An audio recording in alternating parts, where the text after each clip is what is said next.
Got the money for minutes, petty bitch, gotta show me titties. This is the life that I chose, huh? On the block with the pole, huh? This is the life that I chose, huh? On the block with the pole, huh? That life before riches, huh? That life before riches, huh? Pretty bitch, show me titties, huh? And I got the glazzy, run up on me, I'ma make you get it. I'ma make you get it. Okay, boxing fans, let's talk some boxing. We're gonna chop it up today. Let's talk about this Joshua fight. Joshua versus Joshua versus Usyk. So we're gonna do a little talking about the fight. See what y'all think about it. Okay. So Joshua versus Usyk. Interesting fight. A very interesting fight. As you see, you know, my title, Alexander Usyk versus, Alexander Usyk was great at cruiserweight, but not tough enough for the heavyweights. Joshua by KO or not. Well, let's talk about that and see what we can come up with. I mean, we did see, we did see, uh, we did see the fight between Usyk. Hey, wait a minute, am I live here or not?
Okay, I think we're about straight right now. So yeah, TBE Boxing at you. We're gonna talk about this Joshua Alexander Usyk fight.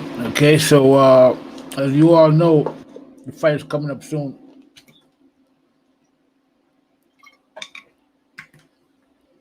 There's a lot of talk out there that this is Joshua's toughest fight. I'm not so sure about that. I want to hear what you people got to think. What you all think about that. If this is Joshua's toughest fight, or what the situation is. As for me, uh, I saw the first fight that Usyk did at heavyweight, which was against Chaz Witherspoon, right? That was the kid that he fought. I think the guy had Chaz Witherspoon had a week's notice, uh, for that fight.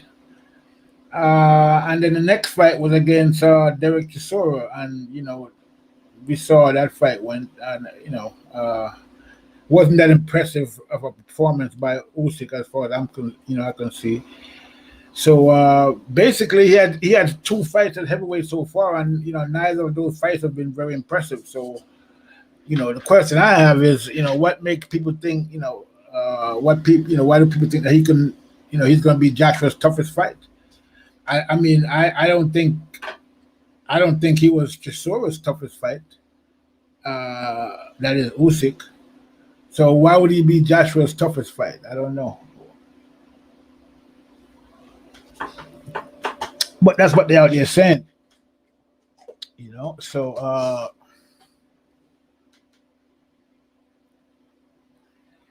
I mean, Usyk is a great fighter. I'm not going to take anything away from him. He was undisputed. That's a great accomplishment. You can't take it away from Usyk. I mean, he did some great things at Cruiserweight. Okay, I mean, when you become undisputed, that says it all. I mean, there's nothing else needs to be said. Okay, so he was the Cruiserweight champion. He's undisputed Cruiserweight champion, and now he's moving up to heavyweight. But from what I'm looking at, and from what I've seen so far from Usyk, he has been very impressive at heavyweight. Okay, he hasn't made anyone stand up and take notice. Basically, his fight against, Witherspoon quit on his stool, but that's because he never really had a camp. Had like a week's notice.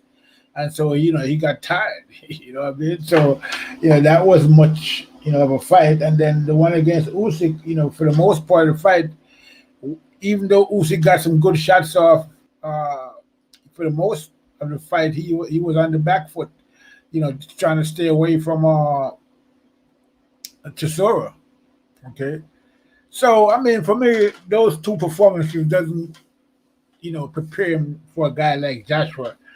And I hear a lot of people out there comparing Usyk to comparing him to Evander Holyfield, who was one of the most well-known guys that moved up from cruiserweight to heavyweight and was successful at it. And we have to remember that when Holyfield moved up, his first fight at heavyweight was against James Quick Tillis. His second fight was against Michael Dope. So he was up there fighting killers. He wasn't fighting people like Chaz Witherspoon that had a week's notice, and people like Derek Chisora. And on top of that, Holyfield went up and stopped people. He didn't go up there and play around. He was up there trying to stop everybody. Okay, and he went up there and imposed himself physically. And imposed, even though he was a smaller guy, he was the kind of guy that went up. He was tough as nails, a great boxer puncher, really. He was more of a boxer puncher. And he went up there and he went up there and, slugged it out with the big guys, Well, brawl and not box, but, box and punch with the big guys, okay? He didn't back down. He wasn't a guy that, there wasn't going to be any dispute in his fight at heavyweight. He fought. He went up there and took it to them. He took it to the big guys, as opposed to we don't see Oleksandr Usyk doing that. I mean, he's not really taking it to any. He hasn't really, I mean, he did take it a little bit to Chaz Witherspoon, but like I said, Witherspoon was a guy who did only have like a week's notice for the fight and didn't really train. Wasn't really ready. Couldn't even continue because of he was exhausted. So he wasn't really prepared for that fight. So that wasn't much of a test for Usyk. And then we saw, like I said, in the Chisora fight that Usyk, Chisora gave Usyk some problem early on before he kind of gassed out a little bit. But that wasn't a one-way fight, where you can say that, it was all Usyk. No, it was pretty, it was more competitive than it should have been. From my perspective, so that's how I saw that fight. And I think that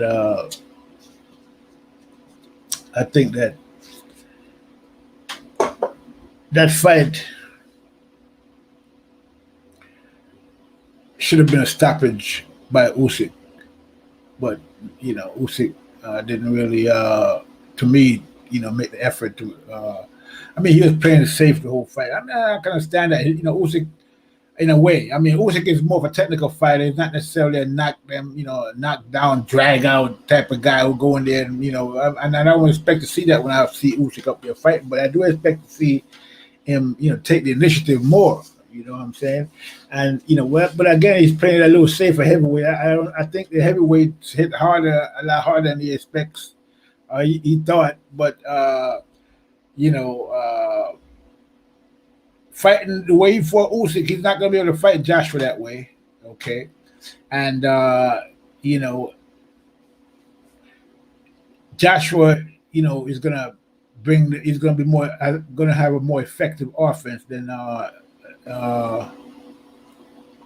Chisora, simply because, not just because he's a better technical fighter than Chisora, but also because of the tools that he has at his disposal, his physical attributes, okay, reach, and all of that, size, height. So, and on top of that, he's a better technical fighter than Chisora as well. So he's gonna be a little more tricky for Oleksandr Usyk, even though I think that Usyk, is the better fighter. I think Usyk technically is a better fighter than a better boxer than AJ, without a doubt. Okay, I mean, let me rephrase that. Not necessarily a technical better fighter, but he does pass the eye test from a technical standpoint. Okay, let's put it like that.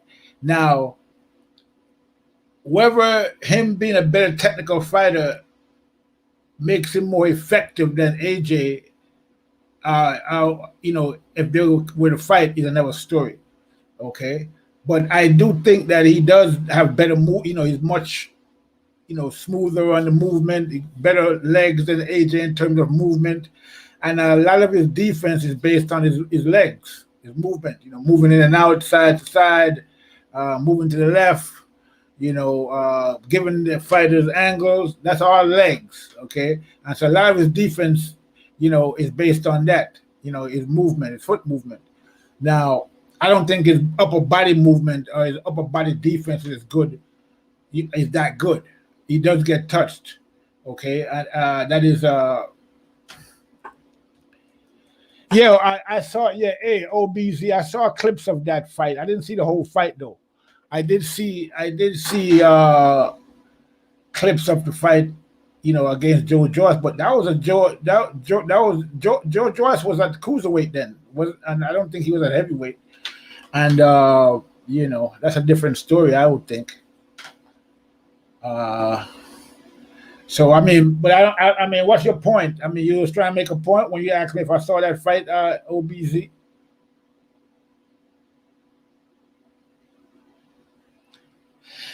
Now, I don't think he's going to be able to hit and hold AJ like that because AJ, I think that AJ is a bigger, stronger guy than Usyk. So I don't think he's going to be able to hold him like that. And I think if he was trying to, in order to hold AJ, he has to come in. He has to be within punching range. So I don't think, I think the problem for Usyk is going to be he's not going to be able to get inside AJ to be able to do what he likes to do. Like, even though Chisora was bigger than I mean, technically Usyk is a little taller than Chisora, I would think. But Usyk was wider and bigger, I mean, Chisora was wider and bigger.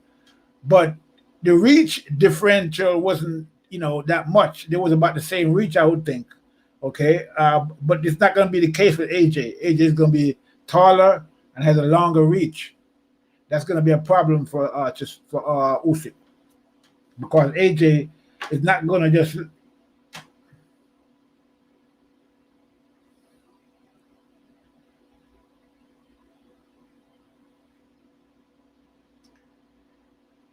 Okay, well, but I don't. But you see. Hey, what's up, Finkley? What's going on, Ronald? Yeah, I don't know. I don't know. All right, I see what you're saying, OBZ. That he's gonna fight either the 1-2-1, but I mean, how is those punches gonna reach AJ? I mean, in order for him to deliver the 1-2-1, he has to be in range of AJ to deliver those punches. So I mean, it's gonna be a problem for Usyk. It's not, and I think that.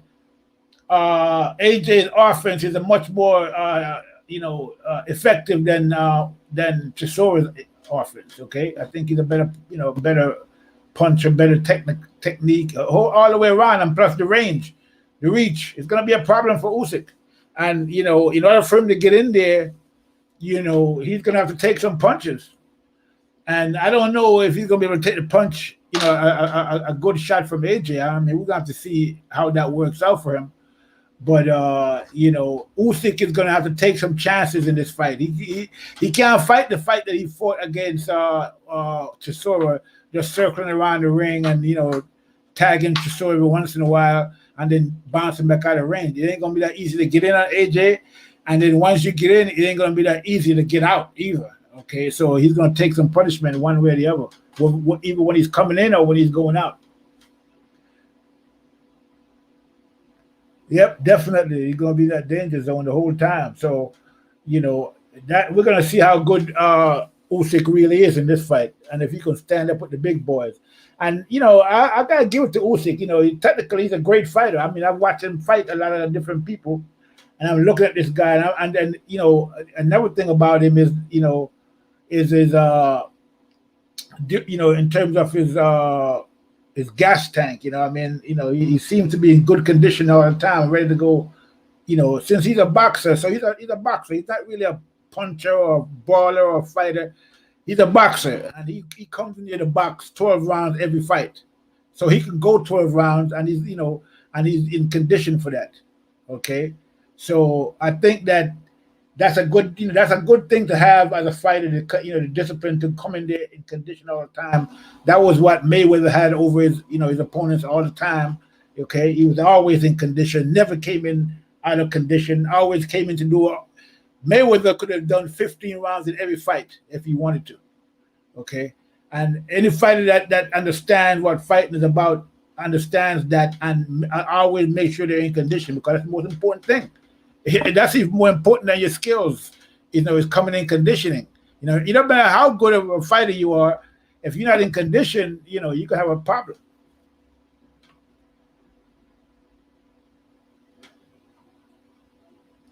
Well, see, my whole thing. All right, I hear what you're saying, OBZ. I see what you're saying about the pivoting, but look, we saw that Usyk was doing the pivoting against Chisora, and Chisora is not a guy who is that quick on his own feet and could, and he was still landing on Usyk. You see, that's the whole point I'm trying to make. If Chisora could land on Usyk, I'm sure that AJ could land on Usyk. You understand what I'm saying to you? That's no doubt in my mind of that. Okay, and once that happens, that's where the rubber meets the road, and that's what we're going to see what Usyk is made of. Okay, because he's going to have to take some punches. I don't see Usyk going 12 rounds against AJ and not take any punch at all. I just don't see it happening. And I think the first time one of those punches land, it's gonna be all over. Okay, I mean, AJ is faster than Chisora, and AJ is a better technical puncher than Chisora, and AJ punches harder than Chisora. Okay, so he has more tools than Chisora when it comes to offense. So they're gonna. I mean, Usyk is gonna be getting sniped at left and right from every direction. He's gonna have to be on his, on his P's and Q's. We're gonna really see what he's made of. I mean, I'm kind of interested to see what the strategy is gonna be.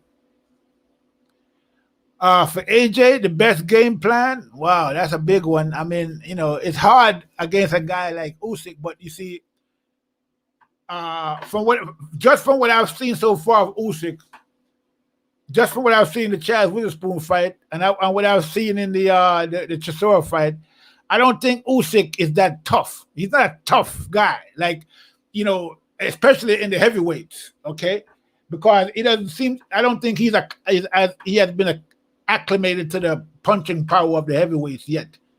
Which is why I think he was so timid against Chisora, and even against Witherspoon to a certain degree, because the way, just by the fact that the way he took that fight.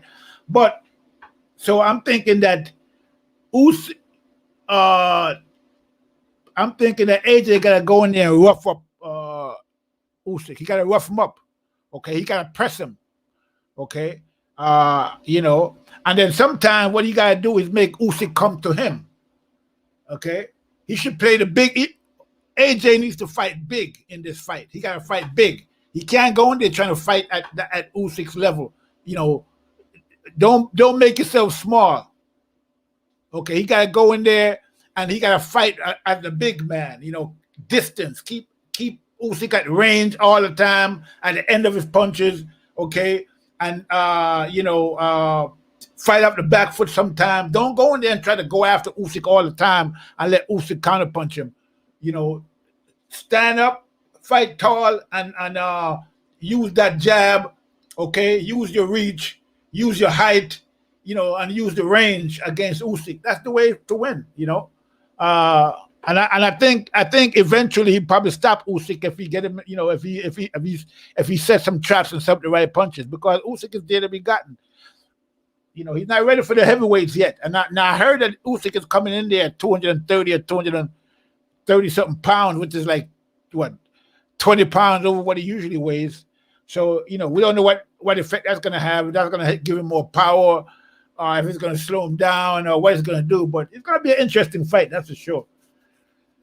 But I think if AJ fights the right fight, it's going to be easy money all night long. Okay, because I don't see Usyk.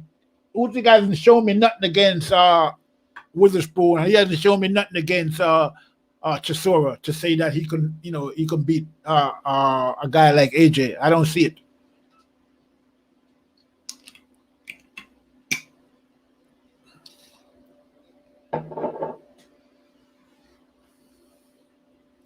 Yeah, well, I see what you're saying, OBC. So we're gonna OBZ. So we're gonna see what that weight that he put on, how he's gonna affect him. Maybe he's stronger and can punch harder with more weight on. Maybe that's what he needed. I don't know, but I don't know if he put on all that weight, how is he gonna keep moving?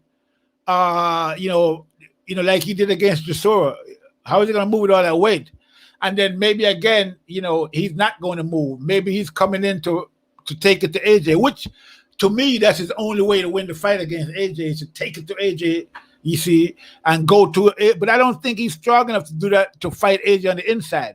So maybe that's all that way he putting on all that weight, you know what I mean? And figure that he's going to take the fight to AJ on the inside, because I don't see him on the outside fighting AJ, because he's going to be at the end of AJ's punches. And I don't see him surviving out there like that. Trying to box AJ on the out and from a distance or from range. He got to get on the inside, mid-range and to close range, and be able to deliver his shots. He can't deliver his shots from the outside. He doesn't have the reach for that. Okay, so he has to get it mid-range or close up. And I don't think he's strong enough to go close up against AJ. So he's going to have to stay at mid-range. Okay.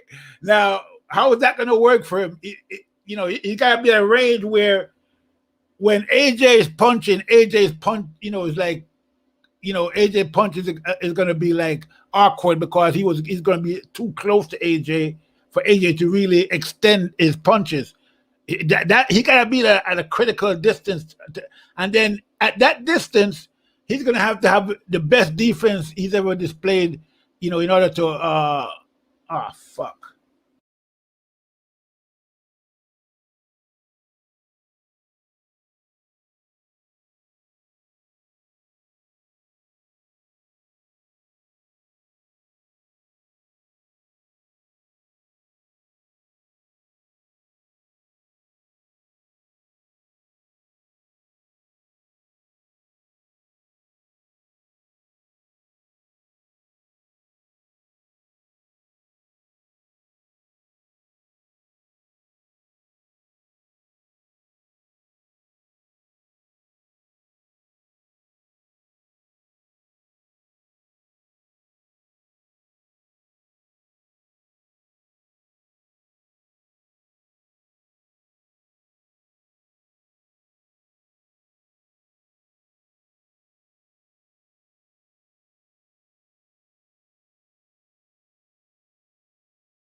Yeah, I got disconnected there. My computer had to restart there for a minute. So sorry about that, guys.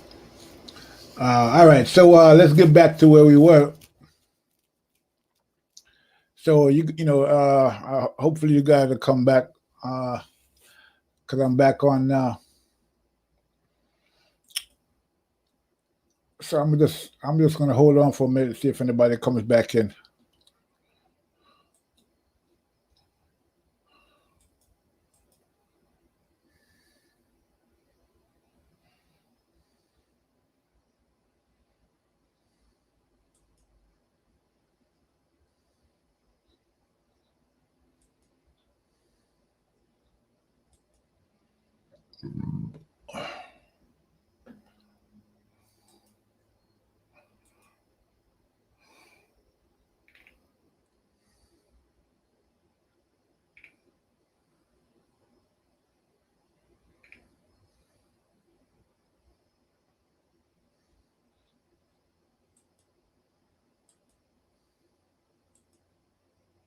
Yeah. So yeah, I got disconnected there for a minute. My computer had to restart. But anyway, sorry about that. But anyway, let's see. Where were we?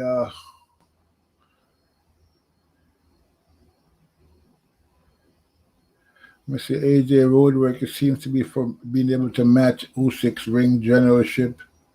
Yeah, his legs ain't gonna be so fast. Okay, OBZ. Okay, yeah, all right. So yeah, we heard that AJ is trimming down for this fight. I don't know if that's a good idea or not. I mean, I don't think he needs to do anything really radically different. To fight Usyk. He just got to beat AJ. I think the AJ that beat Vladimir Klitschko will definitely beat Usyk. You know what I'm saying? So that's all he had to be. Just go over there. I mean, I just don't see Usyk as having the power, the sting in his punches, to be able to, to really keep AJ off him. Simply because he won't be able to land his punches. I don't think if AJ played the right way, because the reach difference is the height and the reach difference is so huge that, I mean, with that kind of height and reach difference, I don't see how AJ can lose this fight if he just have basic boxing fundamentals. Okay, just basic boxing fundamentals. You can win this fight against a guy because of the physical attributes alone. Not to say that because you're a big guy, you're going to beat a smaller guy. That's not necessarily the case. But the saying goes: a good big man will beat a good little man all the time. It's one thing if it's a good little man and the big man ain't that good. Well, AJ is good enough. Not to say he's the greatest that ever put on the gloves, but AJ, I think, is big enough, is good enough to beat Usyk with the added advantages that he has. Okay, and I think I don't see any reason why he shouldn't. And if he doesn't beat Usyk, then he deserves to lose. Simple as that. So and if and on the other hand, if Usyk beats AJ, then we're gonna have to give him all the credit in the world for that, because that's gonna be a big accomplishment, because he's definitely going up against it with a guy like AJ. That's definitely out of his comfort zone right there. So if he could pull this off, then there's no doubt. Because I could say right now, if Usyk beats AJ, all I'm saying is that if Usyk can beat AJ, then I have Usyk against everybody else at heavyweight. Okay, that's how I look at that. Okay, so for him to beat AJ is a big accomplishment. That would be one of the greatest accomplishments in boxing. All right, OBZ, tell us the way that AJ can lose. I'm interested. You got me hooked. Go ahead, tell us.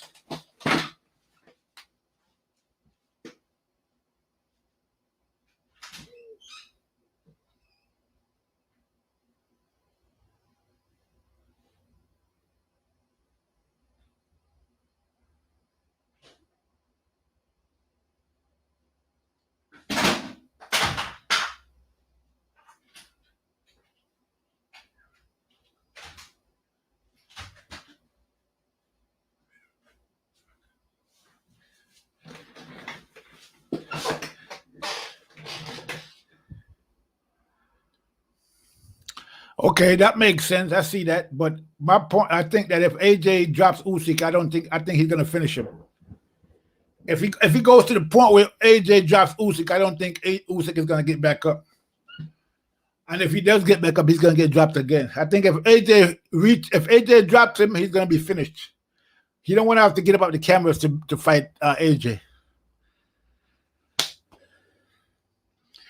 Now, you know, a lot of people, you might say, Usyk keep moving and going to the body and then power shots and drop AJ. Well, but my thing is, how is he going to reach AJ? That's the thing. How? You know, just to be in range of AJ, he's going to be in the danger zone. So how is he going to reach AJ? AJ got the height, and AJ got the. It's not going to be easy to fight AJ. You know, that size difference is going to make a big difference. That's how Klitschko used to win all his fights. He was so big. He was so big and tall against all the other guys. All he did was just lean on them, hold them, lean on them. You know, wrestle them, yoke them, put them in a headlock. I used to watch this guy and say, man, this guy gotta be kidding. And then he just wear them down with his size alone. You know what I mean? So when they in a clinch, AJ is definitely gonna be the bigger, stronger guy. So you can just lean on Usyk.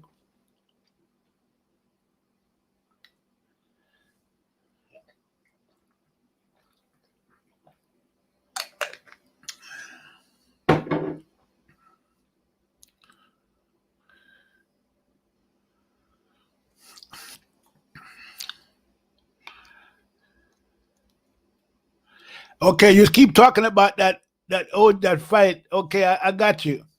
So I'm gonna watch this. I'm gonna watch the whole fight. I only saw clips of it. I'm gonna go ahead and watch the whole fight. As a matter of fact, why even wait? Let's see if we can pull that up right now, because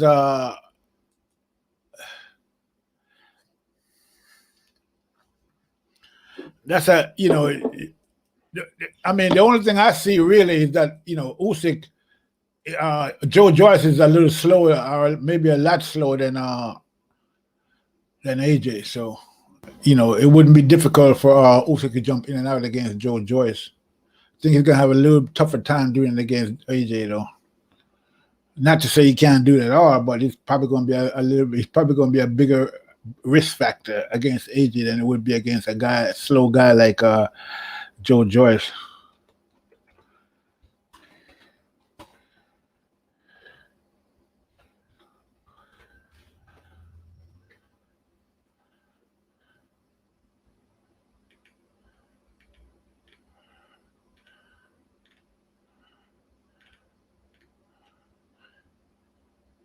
I thought the Usyk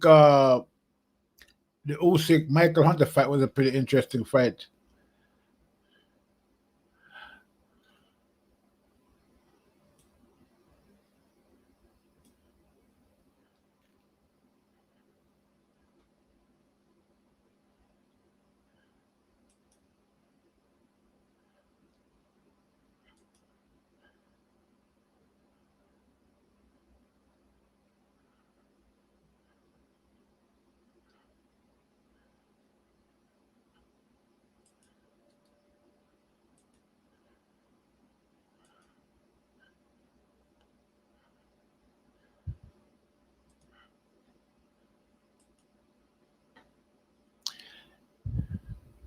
Yeah, I'm gonna. Yeah, that was an interesting fight, Hunter and Usyk. It was pretty interesting. Hunter was having some success in the beginning, but you see, the thing about that fight was that, again, you know, conditioning.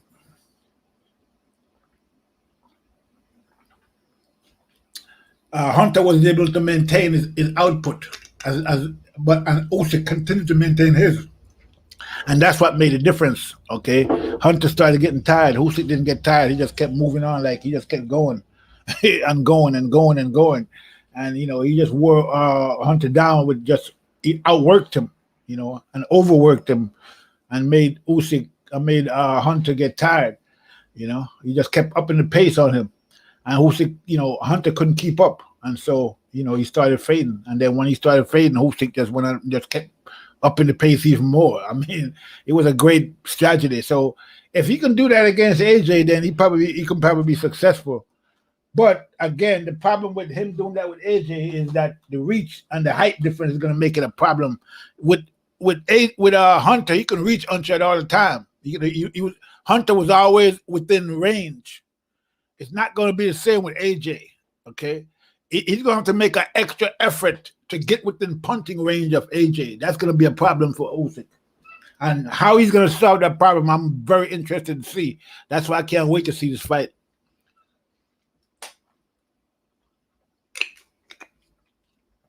I want to see how he adjusts to that. If he's as great, as adjusting as he think he is.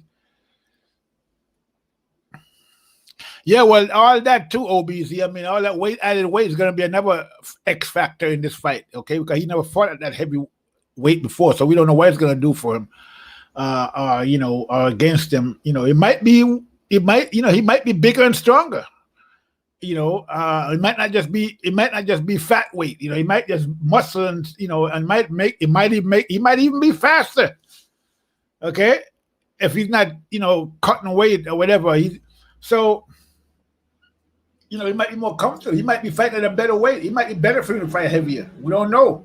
It's not always a disadvantage when you put on weight. Some fighters, they put on more weight and they're better.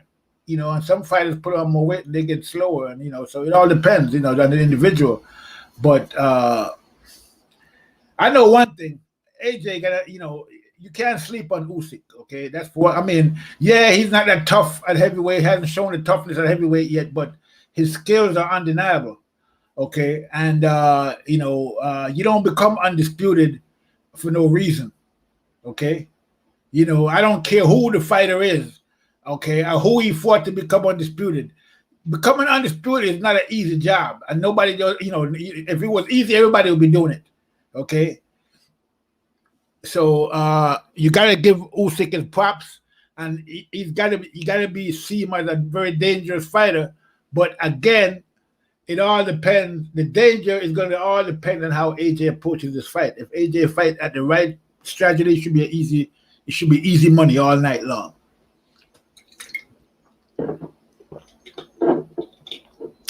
So, yeah, that tournament was something else, and Usyk came out on top of that. But you see, Usyk is a very cautious guy, you see, and that's why I think he's gonna have problems, in the heavyweight, because you gotta take some chances, and Usyk is very cautious, and that's why I think some people might see that as being timid, or lacking, courage, but I wouldn't say he lacks any courage. I don't think any boxer lacks courage. So I don't care who the fighter is. Every fighter has courage.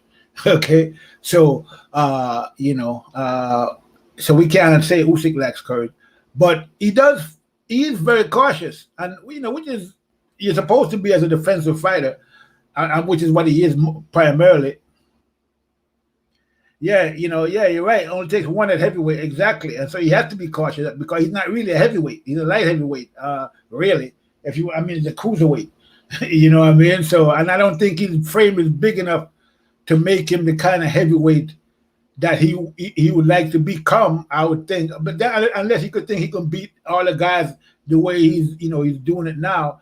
But he's not like a Holyfield at heavyweight. Holyfield went up at heavyweight and just started. Holyfield went to heavyweight and started manhandling the big guys. He wasn't playing. Okay, Holyfield didn't go up there and take on the Chaz Witherspoons and the Derek Chisholms of the world. He went up to the top guys right away. Okay. And so AJ, Usyk and AJ and Holyfield, is approaching this whole thing differently. Holyfield went up to heavyweight, and he imposed himself on those guys. Okay, he went up and imposed himself on the big guys. Out-muscle them, out-powered them, out-punch them, out-fight them, out-box them, on every level. Okay, that was the difference between Holyfield and Usyk. Usyk, he's fighting very cautiously, and if you notice, Usyk, when he could have became professional, he didn't become professional right away. He went in some kind of another tournament that he went into before that, before the WSS tournament, the WBSS tournament. He was in another kind of half pro. I think it was amateur tournament that he went. He didn't go pro right away. He went into like a intermediate tournament, which again shows how cautious he really is. He didn't want to step out in the deep water right away in professional. He went to like a intermediary thing, and then he went to professional. Okay, so he's a cautious guy, and I don't think that's gonna serve him that well. Against a guy like AJ, I think he's gonna have to take some chances if he wants to win that fight.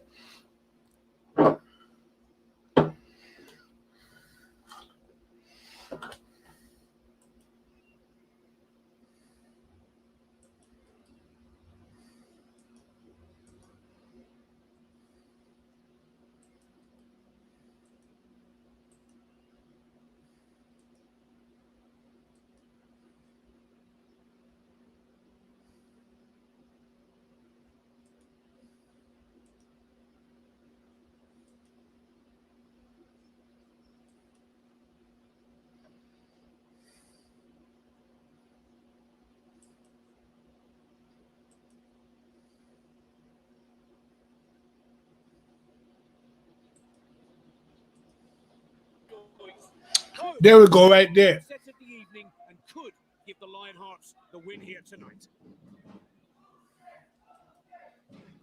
Well, Usyk will have done his homework here. He knows he's in against a very fit man indeed in Joyce.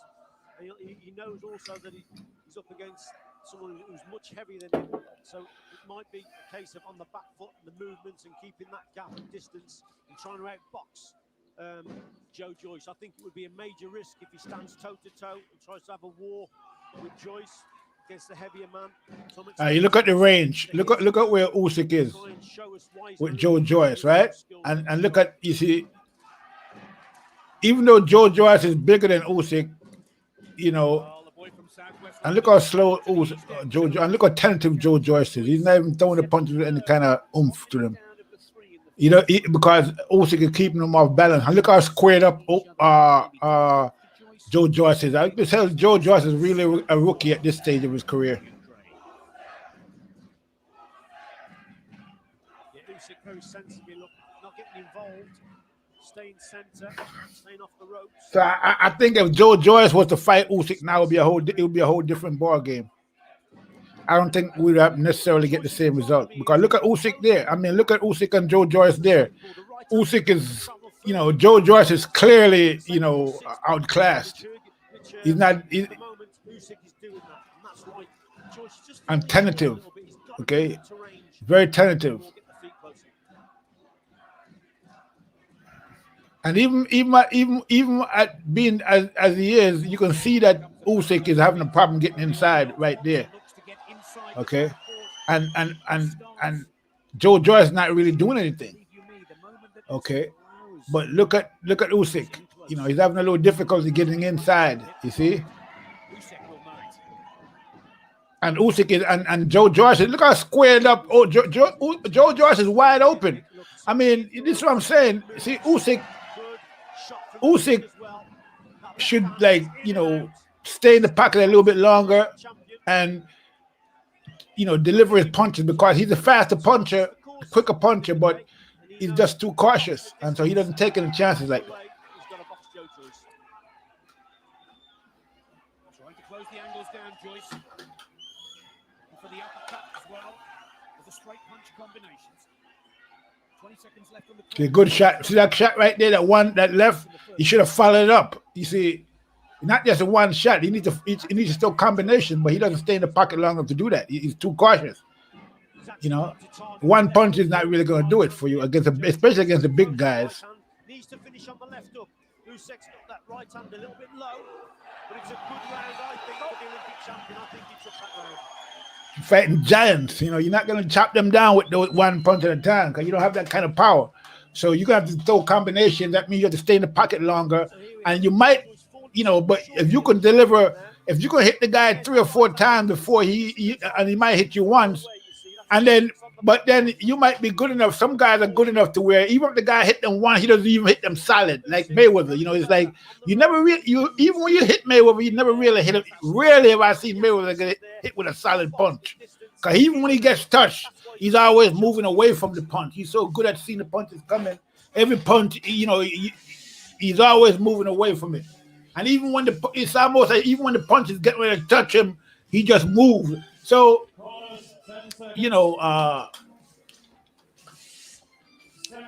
I don't think Usyk's defense is that good at the level of Mayweather, but his defense is good based on his legs. It's based on his movement, not necessarily his upper body movement, but his lower body. All three judges have Usyk the better of the two. So, a little more urgency in the work here now. I see that. Look at the way. See what happened when you see what happens when To the round from Joe Joyce, the corner. Joe Joyce comes out there and put pressure on him. Now imagine if that was AJ putting the pressure on Usyk, what would happen? You see what I'm saying? So yeah, Usyk is ripe for the taking again. He's just not, it looks like Usyk was almost kind of confused there about what he needs to do because he was just so focused on defending, he wasn't even thinking about anything like right there. I mean, look at that. He's right there. Joe Joyce just needs to settle down and deliver his punches with intention. You know what I mean? Like, but he just bouncing around and just doing all kind of amateurish stuff right there. So he's letting Usyk go off the hook, and Usyk is within punching range of him. Combination to actually defend against. Double jab takes him into range with the feet and then throw the right hand. And right there when Usyk was coming in with that overhand left, Joe Joyce just stepped to his right and delivered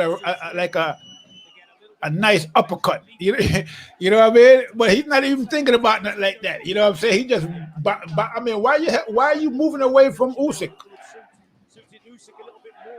You should be, when Usyk comes in, he just throwing the same punch all the time. Left, right, no uppercuts. See, look at that. Look what Usyk is a shorter guy. Throw an uppercut in there. He's throwing the same punches. And you headhunting on top of that. You're not even going to the body. So, Usyk, Joe Joyce wasn't ready. And you can see he was just a straight up amateur in this fight. Yeah, you're right. If he loses rag here, places the crowd, he could become a little bit more ragged and open.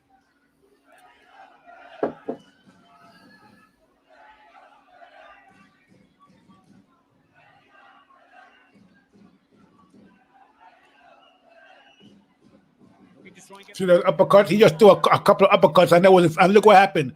Usyk backed up. You see, but so you should be throwing more uppercuts.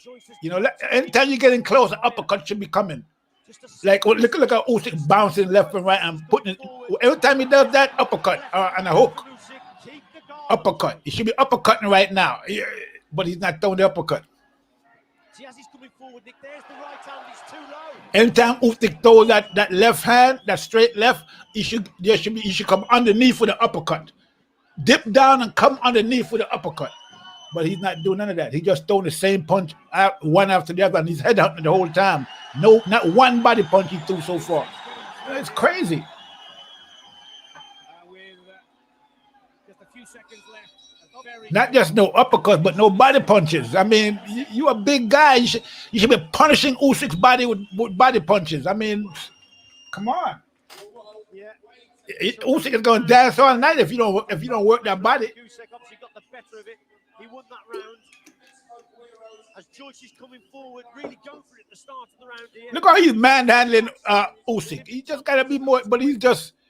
That's what I'm saying. With the AJ fight, it's gonna be hell for Usyk in there, because even those punches he's throwing right now against Joyce, they're not gonna be able to land against AJ because he's gonna be even further out than Joe Joyce is, because he got longer arms and he's taller than Joe Joyce. Yeah, so it's gonna be an interesting fight, that's for sure. So this fight right here, I wouldn't compare this fight to AJ, because like I said, Usyk here, not Usyk, Joe Joyce here is a rank amateur. He's not doing anything, You know, it's like they just took him out the Olympics and threw him in the ring against a professional fighter. You know, he's very green right here, very green, extremely green. I remember speaking to Robert McCracken in the week, head coach. See, you look at his movement. He can't even move that well. To concentrate also, Richie, on actually defending and blocking the shots as he's coming forward. And he's absolutely spot on because as he's coming forward, he's just dropping that right hand and he keeps getting caught. So McCracken was aware of that. We've tried to drum it into Joyce. See that? Look at him dipping down, uppercut his ass. You know, right? He does it all the time. See, he's always doing every once in a while. It's like a rhythm thing. He does that dip down or he dip to the left. I'll just time that dip to the left and deliver a nice hook or step in and just throw a hook uppercut, like, you know. Because you can step in against a guy like Usyk. He doesn't punch that hard, so you just step right to him and deliver your uppercut. Usyk does well to keep out of the corner. He's been on his feet since the start of this bout. Good jab work here from Drake. Well, you might be right, OBZ, about getting inside, but we're gonna have to see. Because I mean I don't seen, you know, stepped off the gas a little bit here, and that's allowed Joyce to score with that jab. we saw AJ when he boxed Joe Parker. Joe Parker had the same problem trying to get in and a bigger guy. And Joe Parker is about the same size or a little bigger than Usyk. Yeah, granted that, you know, Usyk got better legs than Joe Parker, but still. Believe me, that height and reach is going to be a big problem for it's going to be a problem. I don't know how big a problem it's going to be, but it's going to be a problem for Usyk. Well, the Ukrainian in blue, a much lighter, more agile, quicker boxer of the two. But believe you me, if Joe Joyce can pull them, And so AJ is going to have to use that to his advantage. AJ needs to use every advantage he has. could so quickly turn his way. Just under a minute left in the third round. This is a better round for Joe Joyce. Look at the way Joe Joyce's punch, those looping punches, and I mean you can see those punches coming a mile away. You know what I'm saying? And again, he's head hunting. I don't think he delivered one body shot. He hasn't even tried to do one body shot yet. And we've been watching this fight for 10 minutes. He's taking more risks in coming forward. Look at him head hunting. You know, why would you head hunting against a guy that doesn't stay in the same place? Still working here. Joe Joyce for the Lionhearts. Methodically working away with those combinations. All AJ has to do is let his punches go, because anywhere he hits Usyk is going to hurt Usyk. If he hit him in the head, his shoulder, his leg. See, now Joe Joyce is trying to uppercut, but he's not doing it right. You got to step into you either step in with the uppercut, or you wait till Usyk throw that straight left hand and then you do the uppercut. But he's just throwing the uppercut from outside. You can't throw uppercut from outside. I mean, that's not gonna work. You know what I mean? See right there. He just did the right thing. He just threw an uppercut on the inside when Usyk was coming in, was trying to jump in. So he was doing good. See, look, right there, he's doing the right thing. You know, keeping Usyk at the range, but you know, he just delivered that straight, that right hand, that southpaw killer right hand, like you said, like you know, like you were saying, OBZ. He needs to deliver that straight right hand. Usyk, Joe Joyce needs to, you know, lead with that right hand sometimes. You know what I mean? So I don't see him do none of that. So, you know.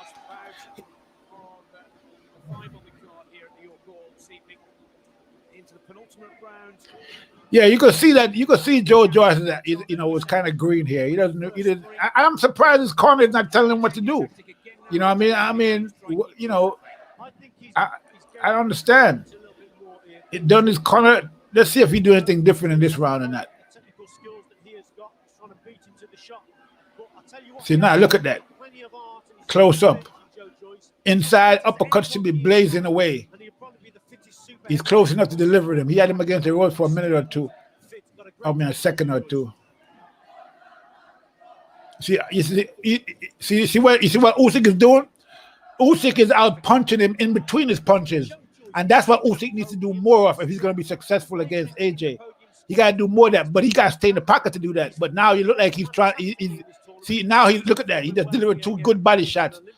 That Usyk did that. That's what Usyk needs to do more of. But you know, he's just too cautious. Really quite remarkable in the pro ranks of the WSB. But nothing is wrong with cautiousness, though. You gotta be cautious in this game. Good. See, look what he's doing. He needs to do more of that. But step to Joyce and do more of that. You know, like he's doing now. On the front foot, targeting that right hook around the low left hand of Joyce. There it is again, and starting to really go to work now. Yeah, see that? Yeah, OBC. That's what I was so disappointed in Usyk in the Chisora fight, because he wasn't doing that. He should have been doing more of that against Chisora. He did it a little bit, but he just was too timid. I thought that if he had went in there and did more of that, he would have stopped Chisora, but he didn't. You know, he just was too timid. Getting a huge left hand in return from the Olympic champion, former world champion. Good shot, good move. See, that's what he got to do more of. Usyk is doing right there. Step to, but you see, he backs off as soon as Joe Joyce, you know, fires a couple punches. You know, he's back out and he's running away. You can't, you know, he gotta make. See, he's making Joe Joyce miss, but he's not making Joe Joyce pay. When you make the miss, you gotta make him pay, and that's what he's not doing. He was doing the same thing against Chisora, making him miss but not making him pay. Because he's trying to draw the lead from Joyce. It's important that Joyce, when he throws, he must hit the target. Usyk's looking for that big shot. He needs his opponent to lead and miss and be sloppy, and then he'll catch. I say one thing though. AJ is gonna have to be in the best condition of his life against this guy, because he can't afford to gas out against a guy like Usyk. That's the worst thing that could happen to you in a fight, is to gas out. Okay, you know, you're helpless. So no matter how good you are, so he gotta get in there in top condition. And I think if you get in there in top condition, you just gotta keep the pressure on. I mean, really, he should be able to knock Usyk out in the first or second round. Really, AJ. Really, I mean, if he really goes in there and does his job, but we'll see what happens. Maybe I'm exaggerating. Good shot by Usyk. See that right, straight right hand? Look at that. That's what you gotta do more of. And you see, Joe Joyce didn't even do nothing.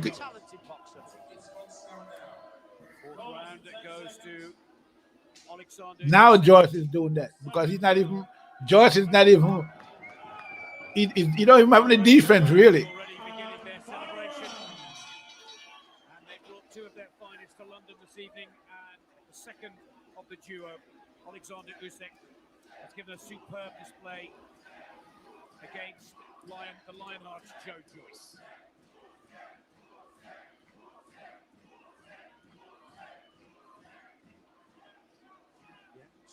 See, like right there, Joe Joyce is giving this guy too much time to set up his punches.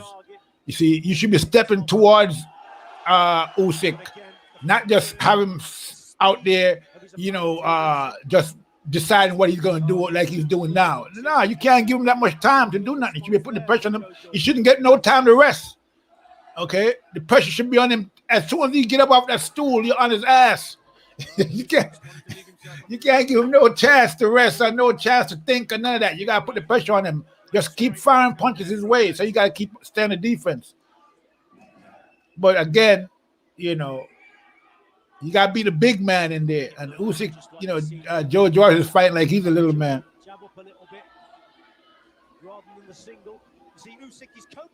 Yeah, it's gonna take hard work and dedication for AJ in this fight. Especially if Usyk actually bulks up and becomes stronger, it's going to be a problem for AJ. And if he maintains his speed. But you see, I think Usyk just hit him with Joe Joyce just landed an uppercut. If Joe Joyce was just doing some body shots, man, look at this. I mean, just straight. This guy, he hasn't thrown one body shot yet. Not one. Wow. Yo, To the original game oh, plan. there you go. Has been He effective just threw a body shot. in this fifth and final Two of them, I round. think. And I'll tell you the difference here, Nick, also. I mean, Usyk, he won his Olympic gold medal at heavyweight. So again, he's got the speed of a lighter man. He's not a fully fledged super heavy. This is the super heavyweight division. But Usyk is carrying. And you know, in this fight, you can see that Joe Joyce is a stronger guy in there. So all you gotta do is crowd Usyk and hit him and just deliver some vicious body shots. There's that speed. But he's not doing. He just keep headhunting. In the game.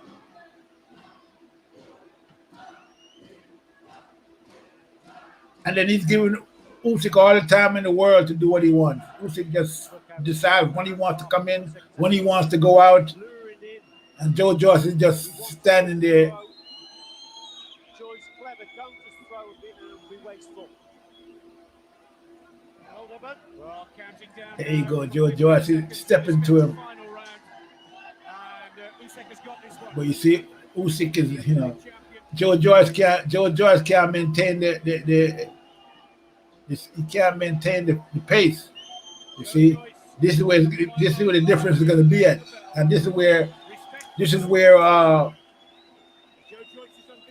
always has the advantage. He can maintain the pace. That's very important. Continues to shake the world every time he boxes in London. Yeah, exactly. OBC. That's what AJ got to do with Usyk. Just push him around and go body and head. That's it. I think if he get him with 2 or 3 good body shots, it's over for Usyk. I mean, just dig them shots to the body. You understand me? Hit him like he's hitting,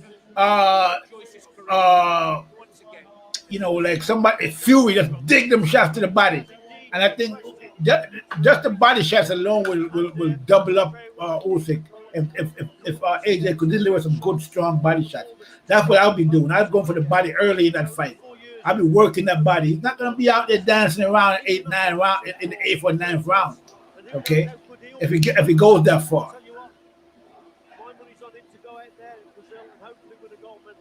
Richie, that's the beauty of the WSB. All right, so yeah, that was a pretty interesting fight.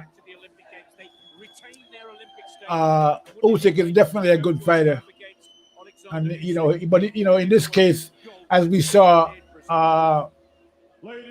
Joe Joyce is very green. Look how big Joe Joyce is compared to Usyk. All 3 judges have the same scorecard by way of 50. Joe Joyce is exhausted. How many rounds was that? Like 8 rounds? 10 rounds? Whatever. Oleksandr Usyk. A fine effort from Joe Joyce, ladies and gentlemen. Ukraine Ottomans This has been this evening.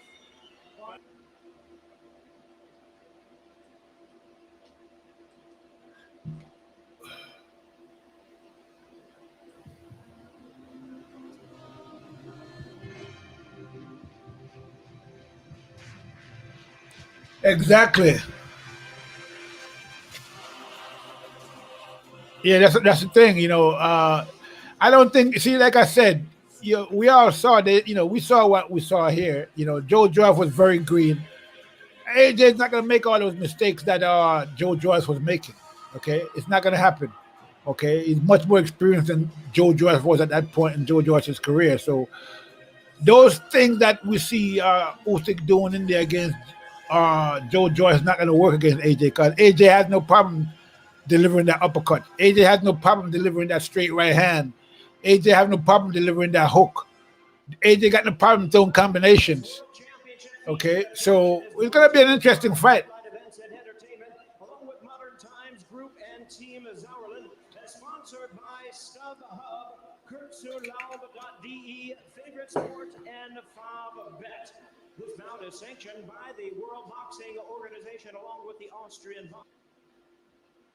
Well, you know, the reality of the situation is this, man. If AJ fights the fight that he's supposed to fight, this fight should not go the distance, if we want to be real about it, okay? It shouldn't go the distance. There's no way that this fight should go the distance if AJ fights the way he's supposed to, okay? He should be able to stop Usyk and, you know, and a technical stoppage or make Usyk people throw the towel in. Okay, so that's how I see that. If AJ can't do that, if this fight go the distance, then I would think that Usyk is going to win the fight. Who goes the distance? Because if AJ let him off the hook to the point where this fight goes the distance, it's a problem. AJ needs to stop Usyk, and he should stop Usyk.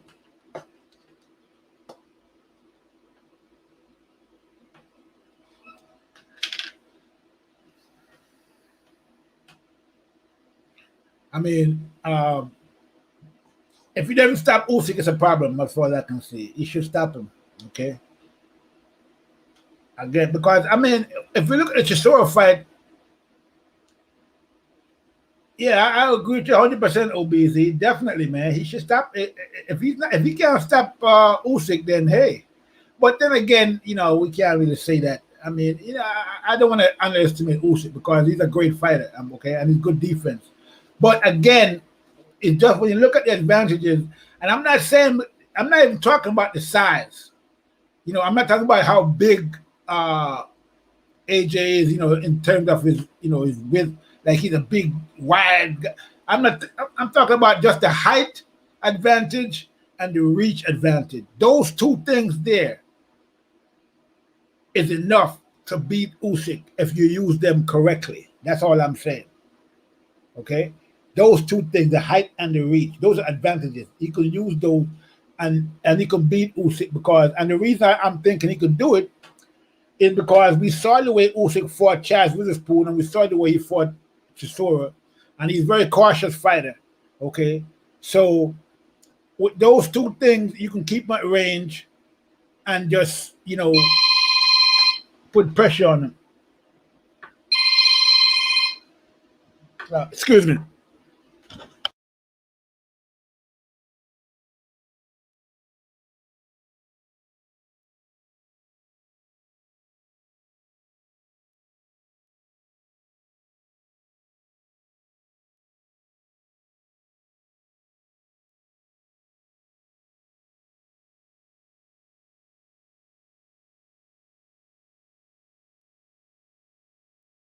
Yeah, so let me see. I always stick with a good big man beats a good. Yeah, well, that's what the say. That's how the saying goes.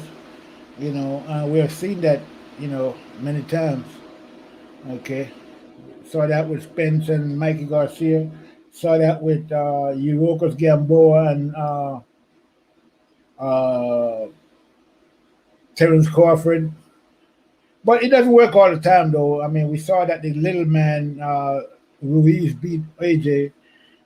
You know, and we saw that, you know, what's his name came up from Shane Mosley came up from lightweight and beat this Oscar De La Hoya at welterweight. So it's not necessarily always that, you know, sometimes the good little man wins if he's very good, okay. But he has to be exceptionally good for the good little man to win against the big man.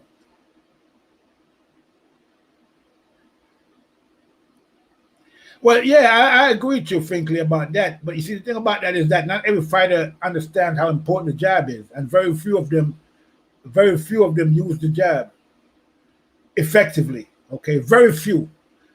Now, to me, the jab is the most fundamental punch in boxing. Okay, with a good jab, you already won half the fight.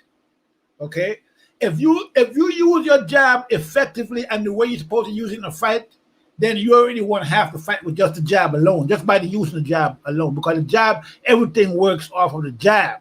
But a lot of fighters don't understand that and don't practice that. Only very few practice that I've seen in the whole time I've been watching boxing. I've been watching boxing a long time. And, you know, very few fighters use the jab effectively. And the ones that usually do that are very good boxers, like Mayweather, okay? Errol Spence, okay? Those guys use their jab effectively. Larry Holmes, the best jab in the business. Nobody was better, okay? What's his name? Sugar Ray Leonard. What's his name? Hagler. I mean, even Kamaru Usman, who is, MMA fighter, has a very good jab. A good jab is half the battle right there, man. I'm telling you, that's the thing. A lot of fighters don't seem to understand that. So when you see a fighter not using his jab in a fight, he's not being trained the right way, or he's just not listening to his trainer. Yeah, because the jab is everything. Well, that's the whole thing. Well, all right, OBZ, you're right about that. You see, that's what AJ has to be doing. That jab has to be constantly reminding Usyk that he's in there with a big man. Okay? That jab has to always be convincing Usyk that, hey, you're in there with a big man, and not only are you in there with this big man, but you have a big man with a longer reach than you. And he knows it, and now you know it, and he's going to make you feel it. That's how that jab has to be. So when you say the jab has to be out there pumping, that's exactly what has to be happening. That jab has to be pumping early and consistently, non-stop.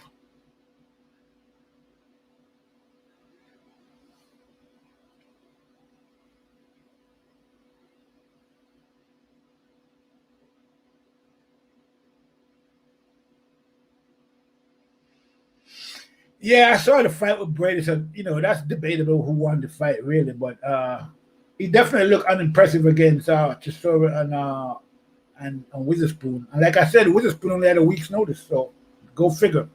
So, I just don't see him beating AJ under those circumstances, based on those. But then, things could change. So, maybe, but it has to be a hell of a change between those fights that we saw and now. And I just don't see how that's going to be possible. But, I mean, anything is possible in boxing. So, you can't count anything out. That's why AJ got to come in there prepared. But based on the fight between Witherspoon and Usyk and the one with Chisora, I just don't see him beating AJ under any circumstances. I mean, I just don't see it. He didn't do anything in those two fights to let me think that he can beat AJ. I just don't see it. And not just AJ, not even... I don't think he could even beat Dylan White, okay? I think he might have problems with a guy like Joseph Parker, okay? And Joseph Parker is more his size. I think he's going to have a problem with, definitely going to have a problem with Fury. Even a guy like... Deontay Wilder would probably give Usyk a lot of problems, So because again, he's just not shown me anything at heavyweight yet. I gotta see him actually go in there and beat a guy at heavyweight, not dance around the ring for 15 rounds or for 12 rounds until the fight is over and then win by default. Okay, it fight against. Like both fights, the one against Witherspoon, it was a win by default. Witherspoon didn't get up off his stool, so he beat himself. Against Chisora, he just danced around the ring for 12 rounds until Chisora got tired. Another win by default. So those two wins, I don't see. He didn't go in there and beat Chisora up. Okay, so I mean, he did beat up. Witherspoon, but I mean, Witherspoon couldn't even keep himself on his feet. He was so exhausted. He didn't train for this fight. He didn't have enough time to train. So I didn't see nothing that Usyk has done at heavyweight to say that he could beat a guy like AJ, much as any other of the top heavyweights. Okay, I just don't see him beat any of the top heavyweights right now. I don't care who you name them. Name them. Okay, he's gonna have problems. He might even have a problem with, well, I don't know about having a problem with Charles Martin, but again, these guys are heavyweights. And we saw what Usyk, did at Cruiserweight, but can he do the same thing at heavyweight? I just don't see it. Maybe I'm not looking far enough ahead, but from what I've seen, I haven't seen it yet. I haven't seen, yet.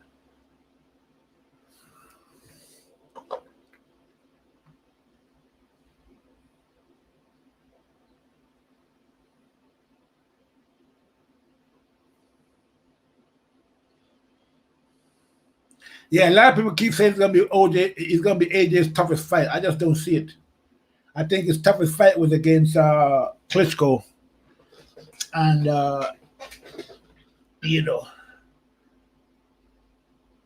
and obviously against Ruiz the first time.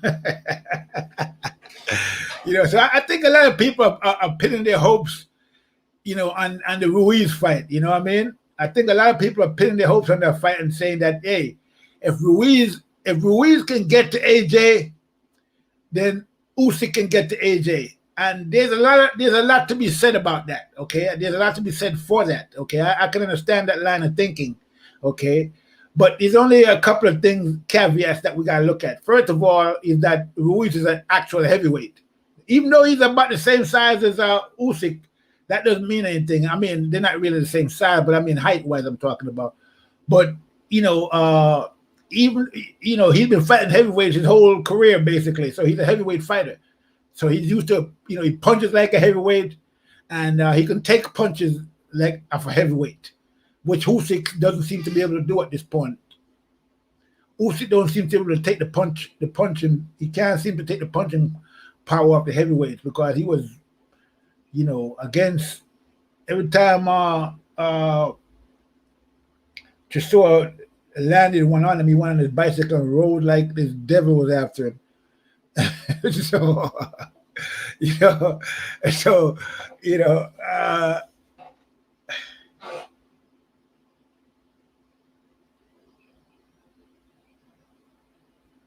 oh, that's an interesting information, Gorgu.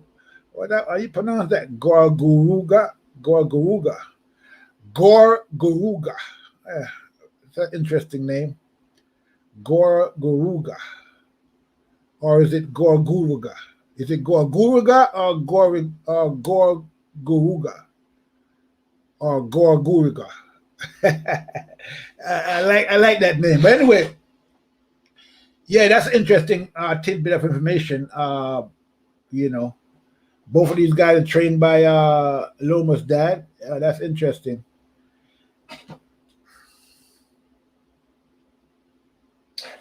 Okay, that's now.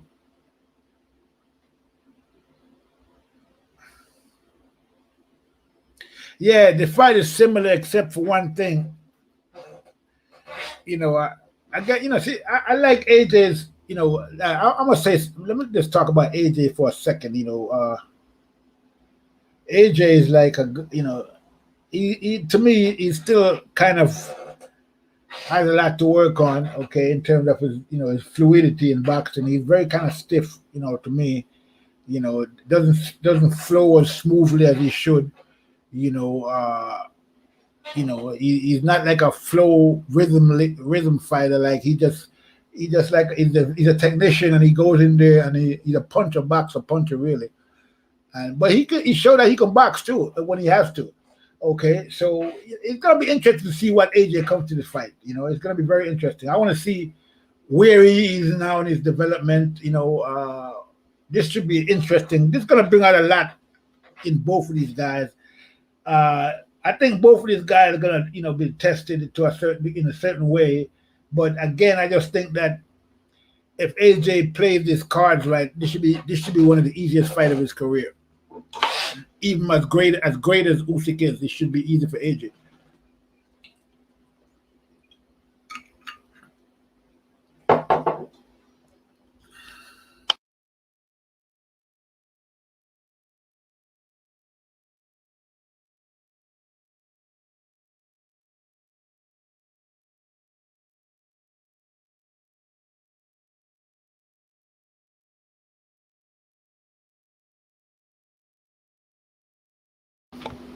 Yeah, that's why Usyk is bulking up. I think he already knows that AJ is going to be delivering some body shots.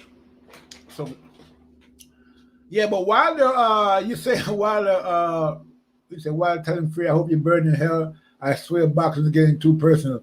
Okay, we all know what's going on with that whole thing. We saw the way. I mean, at the end of the day, Wilder took that fight very hard. That loss very hard. A loss, affects every fighter differently. Some fighters can take a loss and bounce back, and then some fighters can't. So we don't know what's going to happen with Wilder, if he's going to bounce back.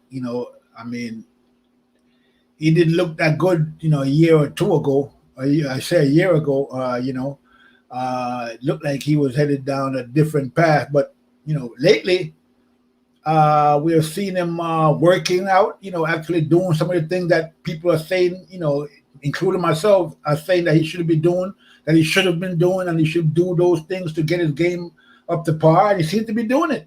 So at the end of the day, I can't be mad at him for doing that. I mean, I like what I see him doing so far. Anything's better than what he was doing before. Okay, so I'm all with it. You know what I mean? And hopefully he goes in there and do what he needs to do. If he does half the things that I see he's been working on, he'll have a 50% better chance of winning against Fury than he did last time. Okay, so let's see what happens.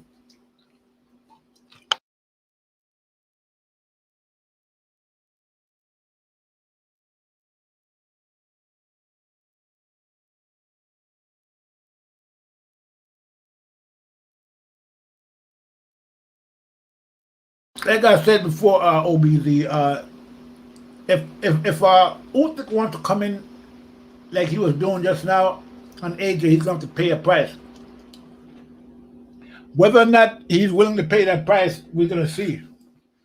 And if AJ can't make him pay OBZ, you and me both.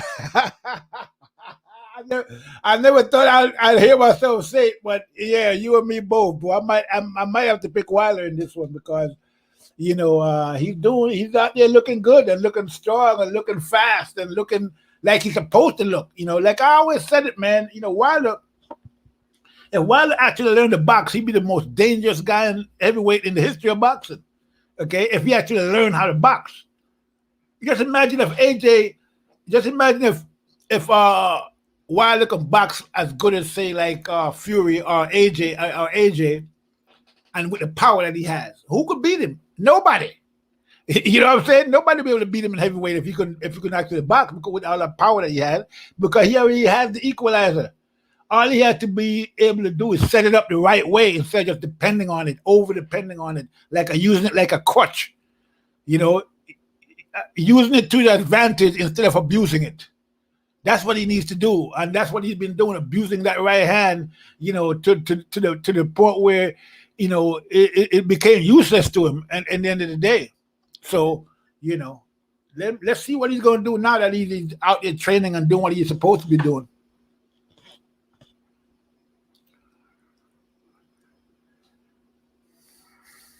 Yeah, I hear you, Gorguruga.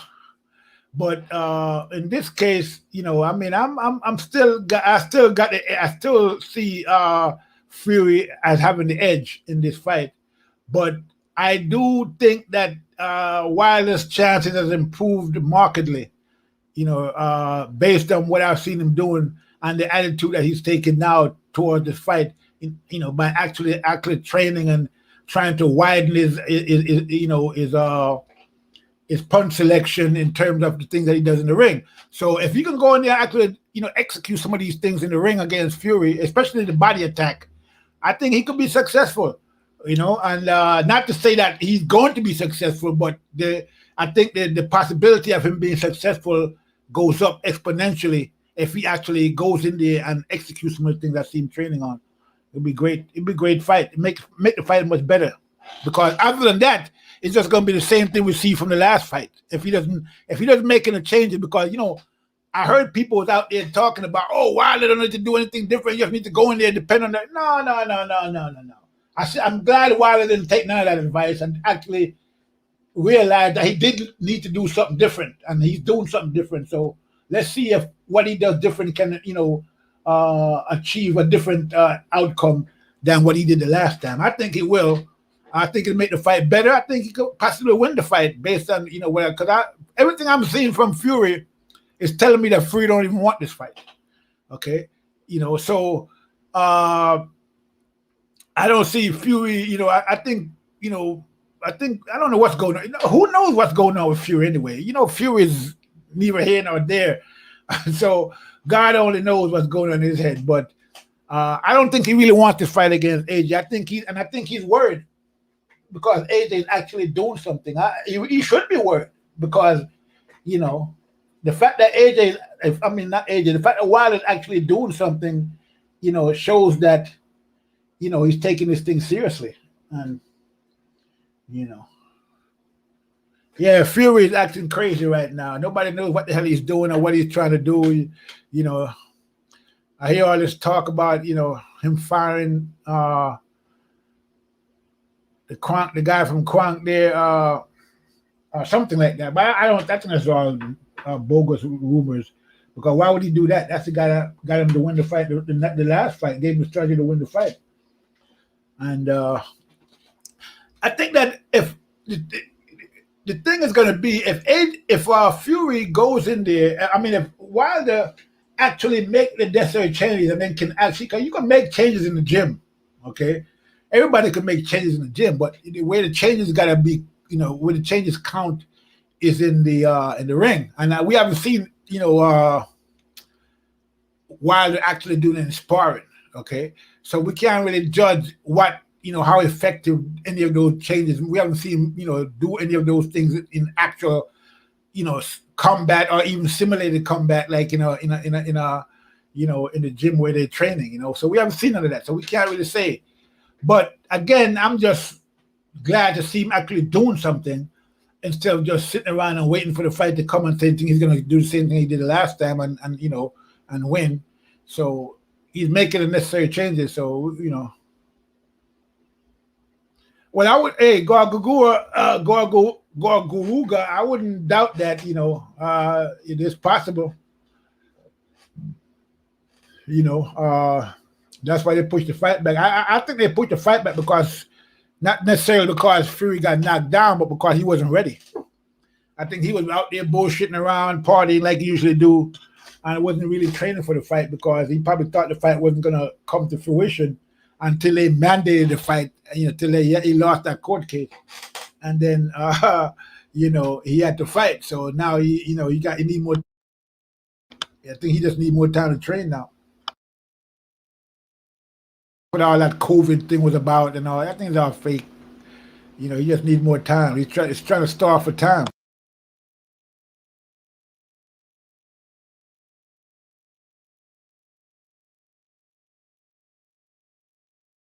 You're 100% right about that, Obese. Wilder, he might as well have tied his left hand behind his back and you know, just leave it there when he goes in these fights because he never uses it.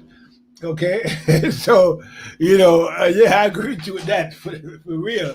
He might as well tie that behind his back and leave it there because he's not using it. But now we see him throwing hooks and, you know, hooks to the body and hooks to the head, you know, doubling up on the body and doubling up to the head. So who knows? You know, I mean, Wilder might go out there and surprise us because, again, Wilder definitely got, you know, Wilder is definitely physically gifted when it comes to a heavyweight fighter. Okay, he's got a better. All right, Wilder is more physically gifted than AJ. Okay, why? Because Wilder has, like, his muscles are leaner. He's like, he got, like, you know, until he started lifting. But I saw him lift a whole bunch of weights, which is a big mistake. I don't know why he's doing that. You know, why are you lifting weights? I mean, you already got the power. You don't need the weights. So I don't understand why he's up there lifting weights. It's a big no-no, you know, for a fighter. It's going to make you tighter. And you're not as lean. Your muscles not as long. So I don't understand what this weight. Why do you need to lift weights if you already got power? What are you lifting weights for?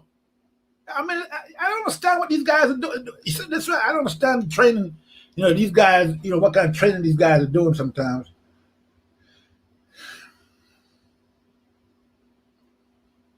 So, I mean, you know, muscles ain't going to help you. And you don't need the muscles. You already got the power. So why go in there and bulk yourself up and make yourself slow and prone to injury because your muscles are so tight from lifting weights? Boxers not supposed to lift weights. If I was training my boxer, they would never lift weights. Never. Okay? They would never lift weights. I would never let my boxers lift any weights. Okay?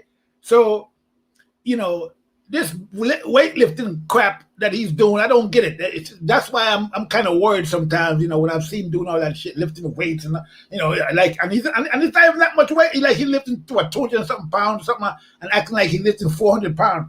Hey, I think I did that in high school. Who the hell are you talking about? Listen, man, forget about the weights, okay? You don't need it. You don't need to increase your power. You have enough power. What you need to do is work on your speed, work on your delivery, work on your punch selection, like I see you doing, okay? And that's what you need to do. Forget about all weights is going to do is slow you down. It's not going to give you any more power. Okay, it's just going to slow you up and make you prone to injury. When your range of motion won't be as much when you lift weights. I know, because I used to lift weights, so I know what lifting weights do to your body. Okay, when I was in high school, I used to lift weights, so I know exactly what it does. It makes you tighter, and even when you throw punches, you can't really throw punches the way you want to, because the way your muscles are so tight, you can throw your arm out of, you can strain a muscle, or you can. You can do a lot of weightlifting is not good for boxers, man. Because the range and the way they throw their punches, it restricts their range of motion. So anything that restricts the range of motion as a boxer is not good. I'm not saying there's totally no benefits to it, but I think the detrimental aspect of it outweigh the benefits, and so. Especially when you're a guy like Wilder, who has already have the power. And so the lifting weights is a waste of time as far as I'm concerned. I don't see why he's doing it.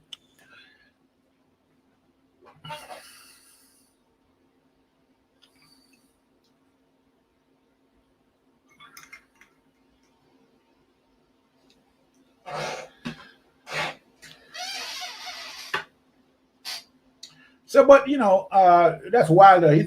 We'll see what happens when his fight.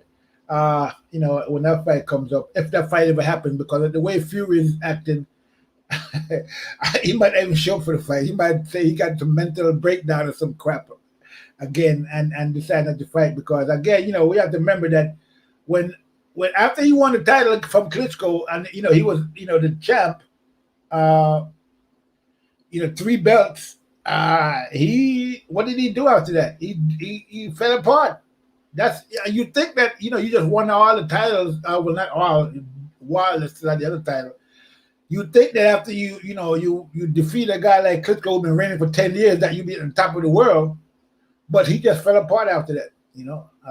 But things happen to a lot of different people sometimes. So who knows what happened? Maybe he felt he had accomplished everything he wanted to accomplish and didn't have nothing else to look forward to or whatever. I don't know. Even though I don't see how you could think that, because Undisputed was still out there. So, but he fell apart, and, we all saw what happened until he got off that couch, the smoking, the drinking, the drugging, the eating, and, the rest is history. So we all know what happened after that. So, at this point, who's to say what he's going to do next, he might just fall apart again. He hasn't fought in a good while now. So,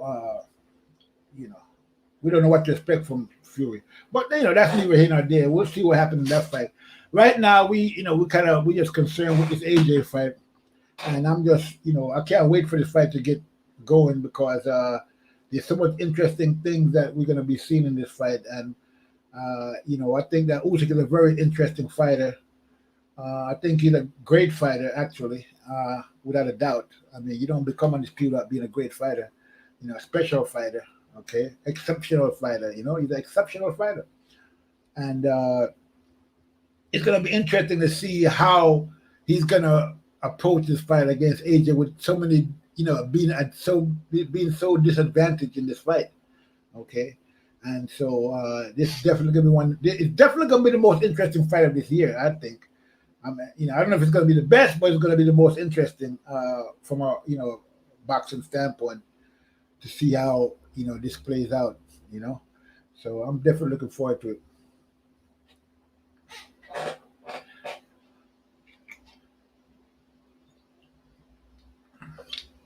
What do y'all think about the Porter-Crawford fight now that it's supposed to happen? Anybody got any thoughts on that?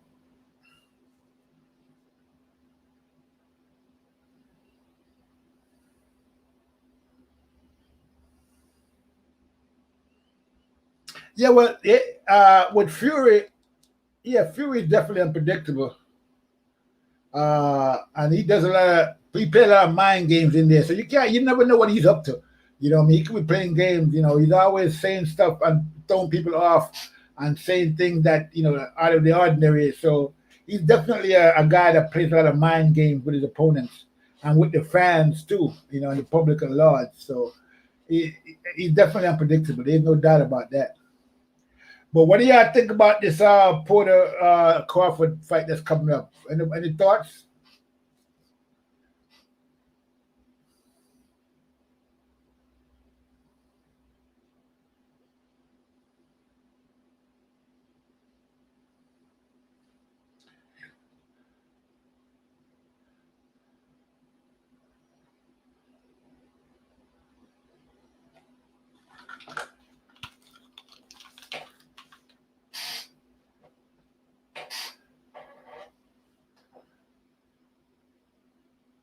Okay.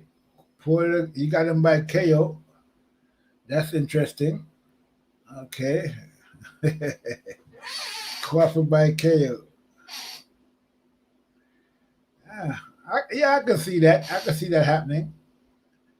I can see because as far as I can see in this fight, it's going to be something similar to the Porter Kell Brook fight.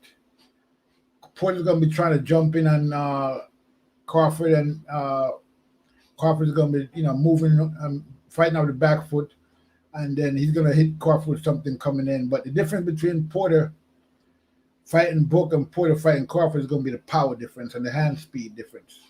Okay, Brook was good and he got good speed, but his hand speed his hands are not as quick as Crawford's. And Crawford punches in combinations, and he had a natural flow. Like when he's punching in combination, the punches just flow, and they're very powerful. It's not deceptively powerful. So a lot of people, when they go in there against Crawford, the first thing they realize when they get in there against Crawford is that he's a lot faster than he looks on the outside. His hands move a lot faster than you think. Okay. So a lot of guys go in there, and that's the first thing that hit them. And then the next thing that strikes them is his power, heavy-handed, and he punches so fast, but he punches with power. Okay, and this is different between him and between Crawford and Porter. Porter throw a lot of punches fast, but they don't have any power behind him because he's not placing his punches correctly, and he's punching while he's off balance all the time.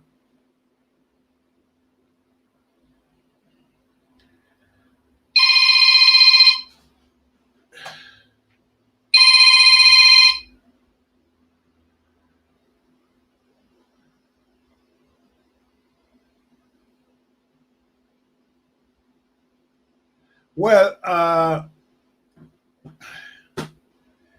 what did I think of Errol Spence now is detached retina? Well, I think that what I think about that is that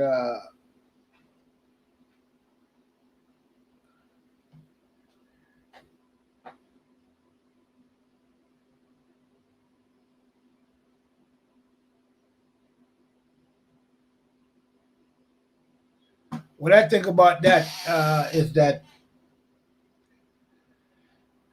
Errol Spence probably missed a golden opportunity to make big money in boxing by not fighting Crawford when he could have. And at this point in his career, he might not be able to fight Crawford ever. If he might not even be able to fight again, which I hope that's not the case. But who knows? At this point, detached retina is no joke. And that same injury have retired a lot of people, and so Errol Spence could be in the rearview mirror as far as boxing is concerned. So I don't know how he's going to perform, if he's ever going to perform again in the ring. He might not even fight again. We don't know. I mean, hopefully that's not the case, because I want to see that Crawford Spence fight, even though I don't think it's going to happen, but I'm still hoping it happen. But at the end of the day, there's no guarantee that Spence is going to ever fight again. So we don't know. And if he does fight again, he's definitely damaged goods with a detached retina. So, it's not looking good for Spence right now. And so, You know, he had a chance to make some big fights. You know, with Crawford, that would be the big money fight for him, a legacy defining fight. He never did it, and now he might never get the opportunity to do it. So that's what I think about that.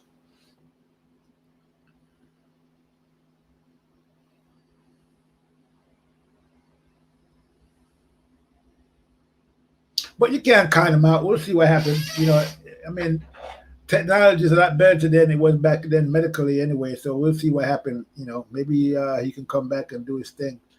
But we'll see how it plays out. You know, hopefully, let's hope for the best. Hope for the best, plan for the worst.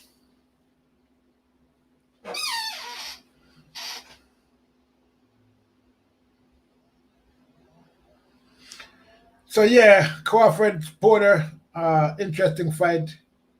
I'm leaning towards Crawford on that one. You know, as you all know, Crawford. The only reason Crawford is making this fight with Spence is with Porter is because Spence is ducking him really.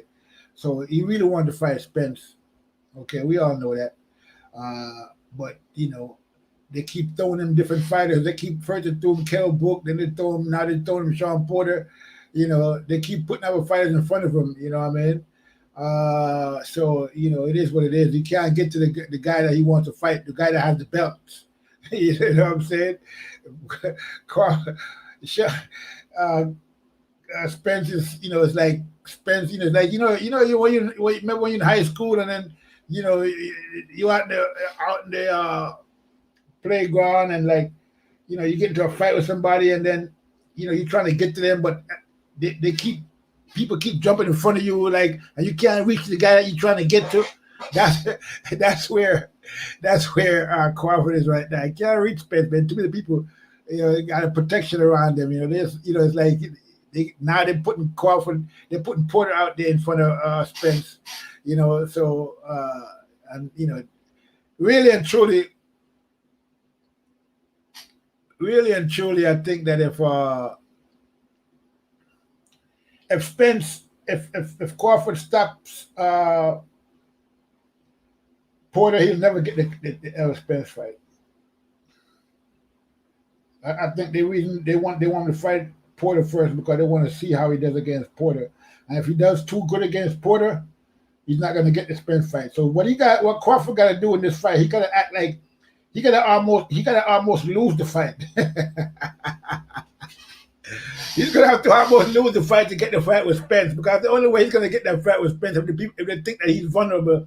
You know what I'm saying? So he's going to have to go in there and make it look like Crawford, like Porter is winning the fight, and then kind of just rally back and beat at the last minute or something. Because other than that, he's not going to get that Spence fight.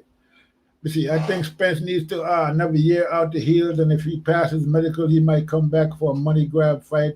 Call it quit. Exactly. That's man. You was thinking the same exact thing I'm thinking. I was going to say that, but I didn't say it. But you're right. That's what I think, actually, though. Yeah, you're right. He might come back for a quick money grab fight and then retire. But that's an excellent analysis right there, Gorguruga. Yeah, Gorguruga. That's an excellent analysis. I think you're 100% right about that. That's exactly what I think. He's probably going to come back for a big money grab if he passed the medicals, and then retire after that. And like you say, he might be done already, which is, sort of like what I think as well. Not to say that he is, but he could be.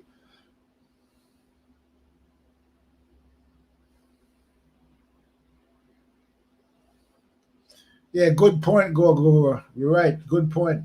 Yeah. Yeah, I think Errol Spence it's possible that he might be finished, because, again, the touch retina is no joke. Okay. And, so now, whether he comes back or not, he's going to come back as damaged goods, really. Okay. That's inevitable. And like you said, he probably can get a big money grab fight. And then, that's it, more or less, So we'll see what happens. But, it's unfortunate that his career ended well, it's not ended yet, so let's not jump the gun. But it's unfortunate that happened to him with the retina thing. you know. But hey, it's boxing, it's dangerous. That's why you can't really blame fighters sometimes when they demand a lot of money for these fights because anything happen. Fighters go out there and get killed, so you can't really you know blame them too much when they ask for the top dollar. They're supposed to get it, you know. But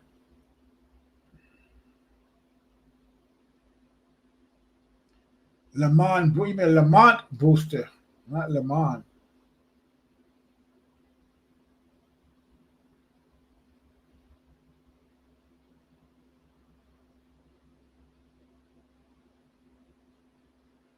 Yeah, what? Yeah, I understand. Yeah, you're right. Yeah, you're right, George. But UFC and boxing is two different things. Uh, Boxing, is more specialized when it comes to punching. And they're more effective at striking than the UFC are. So it's more dangerous, in boxing than it is in the UFC from a punching standpoint, especially punches to the head. Boxers punch harder than UFC guys, and they're more specialized at punching because all they use is their hands. So they got more ways to hurt you with their hands than the UFC guys learn. So I think a detached retina in boxing is probably a little more dangerous than a detached retina in the UFC.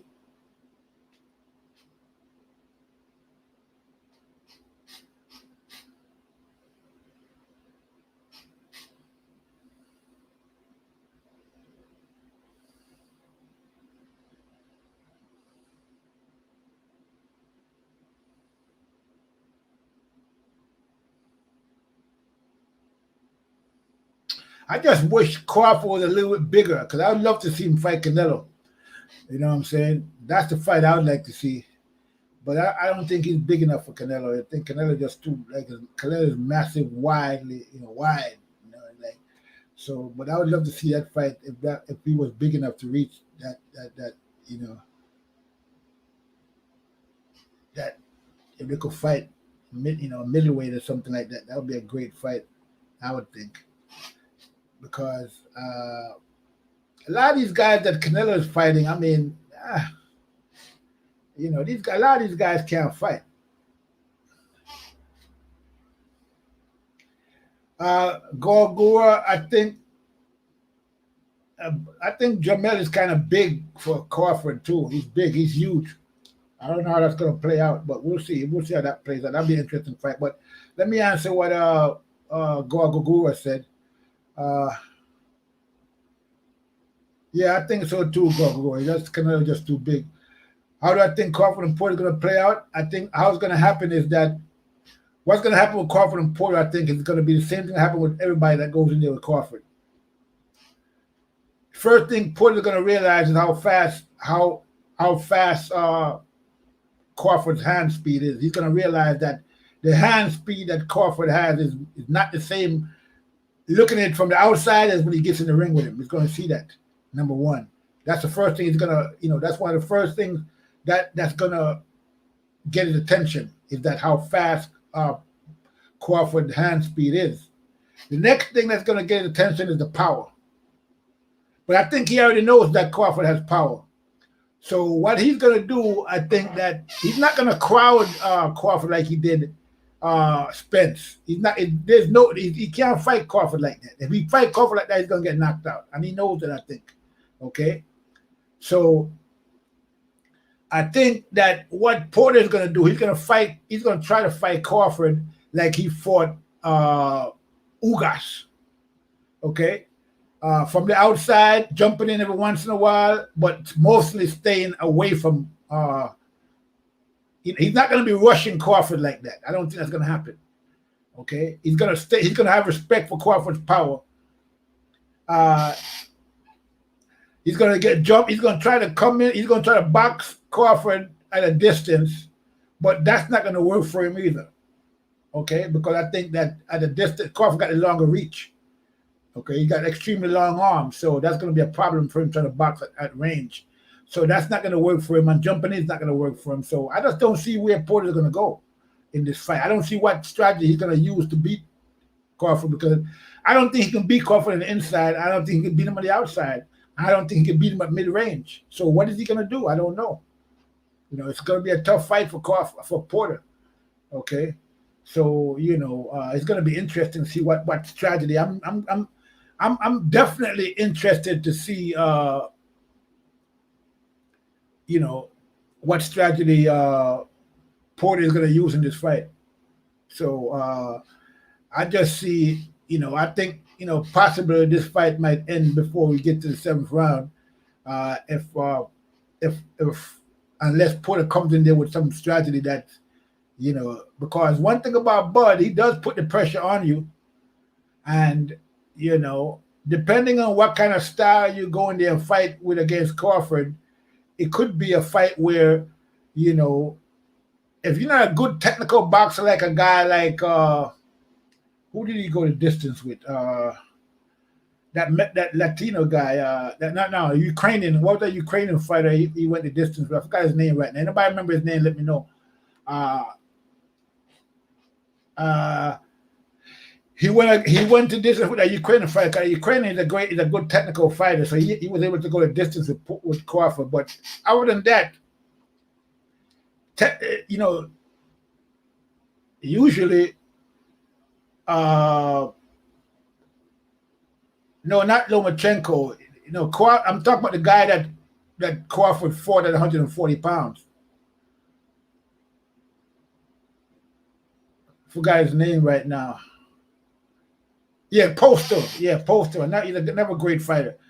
Postal was, you know, able to go a distance. I mean, he almost didn't make it because, you know, Crawford is kind of a fighter where any chance that Crawford sees to take you out, you're out. He's not going to let you off the hook. Okay, if you show any weakness whatsoever, yeah, Postal, thanks.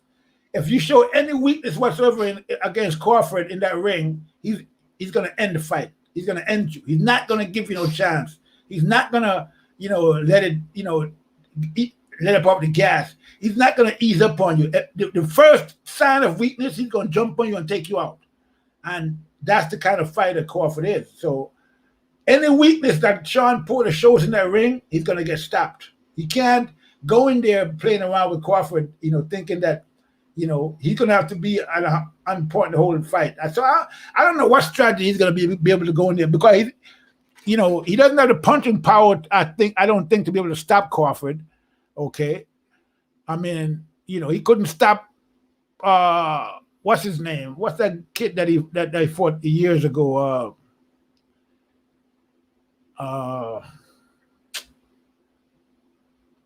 That white guy you fought, he couldn't stop him. He couldn't stop Berto. He couldn't stop Spence. He almost stopped Spence though. He couldn't stop Garcia. He couldn't stop Thurman. So I don't see how he's going to stop Porter. I mean, I don't see how he's going to stop Crawford. I just don't see it. You know. And if you can't stop Crawford, then you got to be able to outbox him. And I just don't see Sean Porter outboxing Crawford. So where does he go? You can't stop the guy. You can't outbox him. You can't fight him on the inside. You can't fight him on the outside. You can't fight him at mid-range. At everywhere I just mentioned, the guy's going to outclass you probably. So what are you going to do? So it's going to be interesting to see how it plays out. That's definitely for sure. But based on what I've seen from Crawford so far, and based on what I've seen from Porter, and I think that Porter is going to be stopped. Now, I don't want to count Porter out, okay, because Porter is a warrior. He's probably the most experienced guy at welterweight besides Manny Pacquiao, with the best record at welterweight besides Manny Pacquiao, or the best resume, okay, because he done fought everybody. And once he fights Crawford, that will be it. He will have fought everybody basically at welterweight. Well, that's exactly what I'm talking about, Gargura. 4 knockouts in the last 10 years. So there you go. So he's not going to knock out Crawford. And if he can't knock out Crawford, he got to be able to outbox him. So I don't know where he's going to go with this. Everywhere I look, to see where there's a way for Crawford to Porter to win. I don't see it. I see a checkmate, a checkmate, a checkmate. Inside, checkmate. Outside, checkmate. Mid-range, checkmate. Knockout power, checkmate. So where is he gonna go? I just can't see it. I mean, he gotta come in there with a different strategy, you know, that we haven't really heard of yet. Okay, that's what he's gonna have to do. And so, you know, on top of all of that, you know, on top of all of that, we gotta take some other things into consideration, you know, like this. In the alley with me and Bud. And Bud didn't back down. I just had to say, all right, I'm gonna just walk this one off, Bud. because Bud is the truth. Bud is the real deal, Holyfield, whatever you want to say. I know it. I squared up with him in an alley. And we faced off, and he had his knuckles, both of them, as tight as he could get them. And he went, huh? Nah, that was Colorado, OTC. And that's who he is.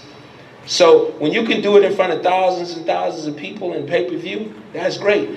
But when you by yourself and you ain't got nobody there with you, and I'm 6 weight classes more than you, and you standing there like, yeah, let's go, he's the real deal. So, you know, we got to take all that into consideration. Okay. That's, you know, that's Sean Porter's dad.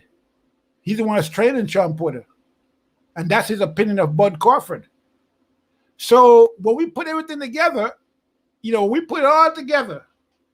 I just don't see, you know, where he's going to go with this fight. I just can't see a path towards victory for Sean Porter on every level or in any level. I just don't see it. Now, I know there's a lot of Errol Spence fans out there hoping that Crawford, you know, that lose this fight against Porter, because that's why they put Porter out there in the first place, because, you know, they thought that since Porter gave Errol such a tough fight, they're thinking that he might be able to beat Crawford, but that's just a hope and a prayer, okay? They're just hoping and praying, you know? So we just saw what that man just said. So, you know, I don't know. It's going to be a tough one for, you know, and that's not, and if that's not enough, you know, there's more. You know, there's a lot more. You know. I'm here to do this as long as I can and be on top as long as I can. I have to throw it out there. Where does Crawford fall in line? You potentially fighting him? Myself and Terrence. You know, if that fight is made, it's gonna be made because myself and Terrence want that fight made. You know, I'm not calling him out. I respect him. I'm not afraid of him. But I will tell you that he is definitely overlooked in the welterweight division and definitely one of the best fighters out there in the world. Yeah, you saw what he said. I'm not calling him out, but I'm not afraid of him. You see what he said that? You know, that got me right there. I mean, I was like, whoa. Sean Porter look a little shaky right there. So what we could say is that both Sean Porter and his dad have a very high opinion of Terrence Crawford. Okay, this is clear. All right. You know, now before he fought Errol Spence, you know, he didn't have much respect for Errol Spence. But one thing we know for sure is that he has a lot of respect for Crawford, without a doubt. And we're hearing it and we've seen it in every movement of his body. You can see it. Okay, so. I don't know what's going to happen when he goes in there against Crawford. It's going to be it's going to be something else, really. So I'm just, you know, looking forward to it.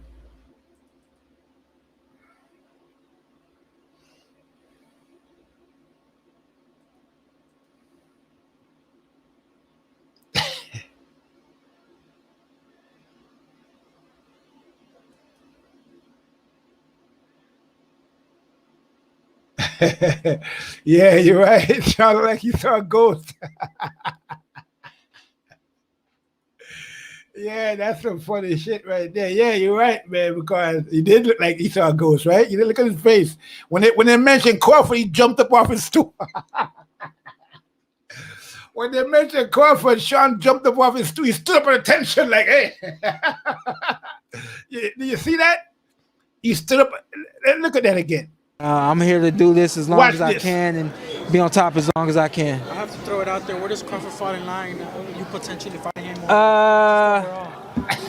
Myself and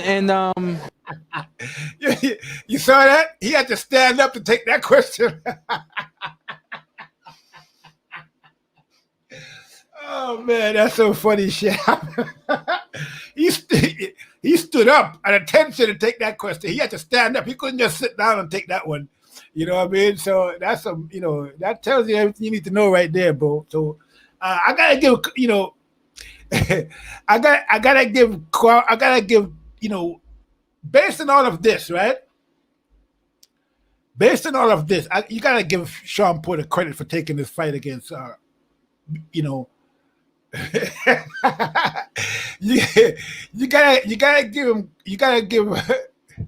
gotta give Crawford credit for taking this fight. And no matter what you might think about who's gonna win, you gotta give him Crawford. You gotta give him credit because I just don't see any path for him to win the fight. And the fact that he's taking the fight, shows me that he got balls of steel. Okay, because if you take a fight that you're gonna lose, which is probably why he was asking, so he was trying to get as much money as possible. So you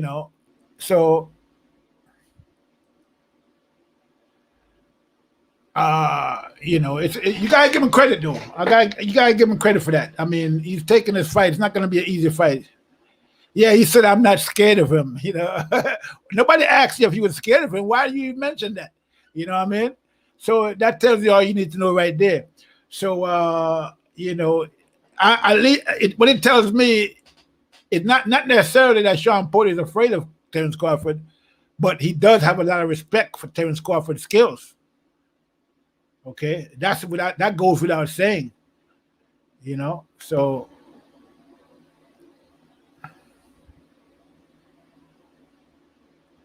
it's going to be interesting for sure.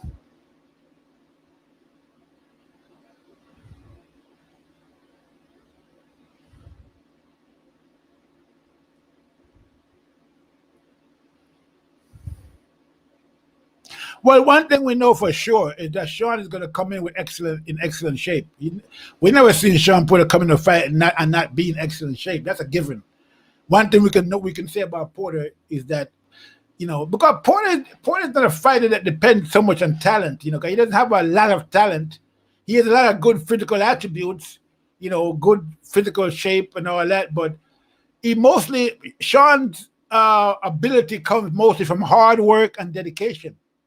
Okay, that's where Sean. He's not gifted with God-given talents like some people are. With a lot of power or a chin that he does have an iron chin, but for the most part, Sean Porter survives on hard work and dedication. That's how he got to where he is today. Not because of any gifts that he has, like a lot of fighters got. All kind of physical gifts. But Sean Porter is just a hard-working guy. Okay, he goes in there and gives it 100% every time. Okay, and that's why you got to respect him, and I respect him a lot. I might make fun of him from time to time, but I respect Sean Porter to the max. Okay, because he's a guy who will fight anyone. Okay, even though I criticize him, a lot sometimes for dancing around this whole fight with Terence Crawford, but I think, and I can't really blame him for that. When I look at it, when I analyze it, I think that he realized that this is a tough fight, and you got to respect a man who understands what he's facing, okay? And he wants to get as much money as possible, even though I criticize him sometimes about the money aspect as well, saying you should take this or take that, but I don't really, at the end of the day, I have to agree with him that, he should get as much money as he can for this fight, because it's not going to be an easy fight for him. and he's going to be at a disadvantage. And I think that he deserves every penny to take this fight, because we all know, okay, that the guy that's supposed to be the big fish, the guy who was supposed to be leading the charge, the guy that is supposed to be the general, the guy who was supposed to be the boogeyman at welterweight is running away from Crawford, okay, and leaving this fight to Sean Porter, when this is not Sean Porter's fight, okay. The guy that's supposed to be the leader of the welterweight division at this point, who is Errol Spence, should be the guy taking the lead in this fight against Crawford, but he's not doing that. He's doing everything but that. Okay, he's running around corners talking nonsense. Other side of the street. You gotta fight somebody else first. I mean, I've never heard nothing so ridiculous in my life. When Shane Mosley moved up from lightweight to fight Oscar De La Hoya at welterweight, did Oscar De La Hoya say, no, you got to fight somebody else first? Did Oscar De La Hoya say, no, you haven't done anything? You haven't done anything at welterweight yet? You got to do something at welterweight before I fight you? No. That's I never heard of nothing like that before. That whole thing is crazy talk. Okay? But that's the kind of talk that we hear from Errol Spence. Okay? And his fans, you know what I mean? So, when we hear stuff like that, that kind of, let you know where things are at, okay? Because Errol Spence, again, supposed to be, he should have fought, the minute that Crawford came up to welterweight, Errol Spence should have fought him right away. He should have tried to nip it in the bud right there and then, but he wasn't ready for Crawford then, and he's not ready for Crawford now, and now the way it looks now, he's never going to be ready for Crawford. So here we have, Sean Porter taking up the slack that Errol Spence left, and a chain is only as strong as the weakest link, and in the welterweights,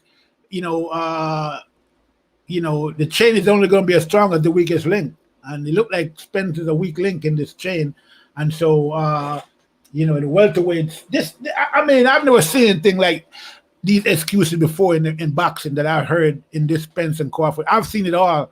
And, these excuses that I've seen, from Spence, I've never seen anything like it before in the history of, I've been watching boxing a long time, bro.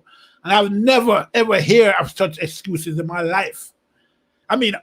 It was like a new excuse every day. And then the fans are going along with it. It was weird. I've never seen anything like it. So, it doesn't surprise me that at the end of the day that things ended the way it did, with Spence and this whole Crawford thing, and these fight might never happen now because Spence, got injured and all of that. So, it is what it is, so.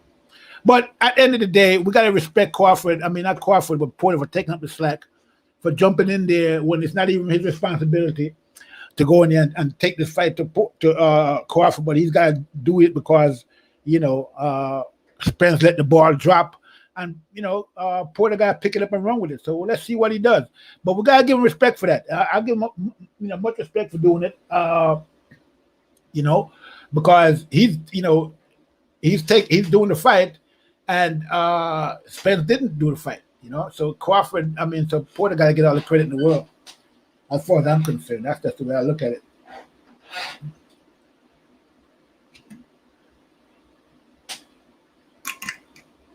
Yeah, OBZ. That's what they should have done. And you saw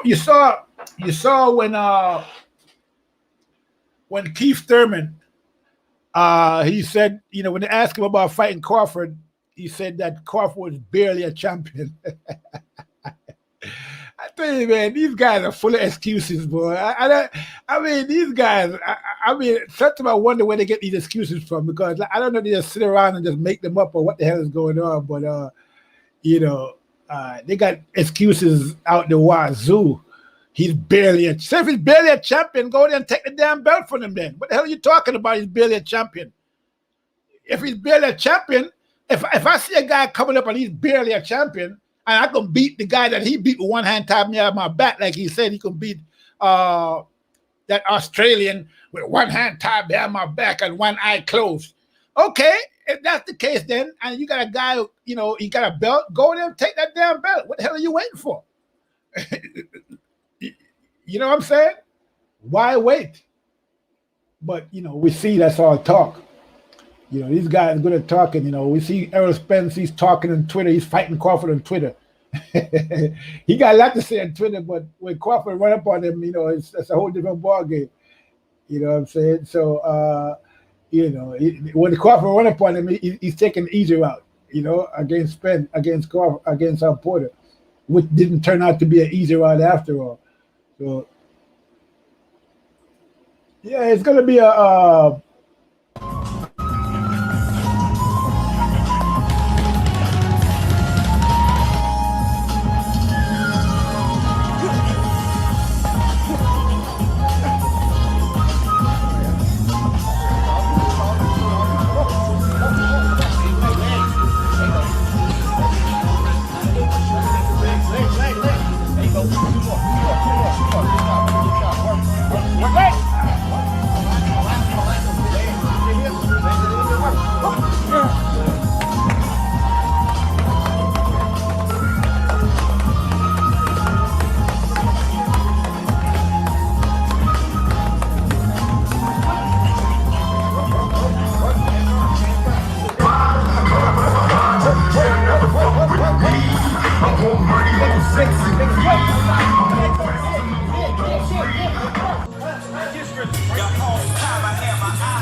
yeah, it's going to be an interesting fight for sure.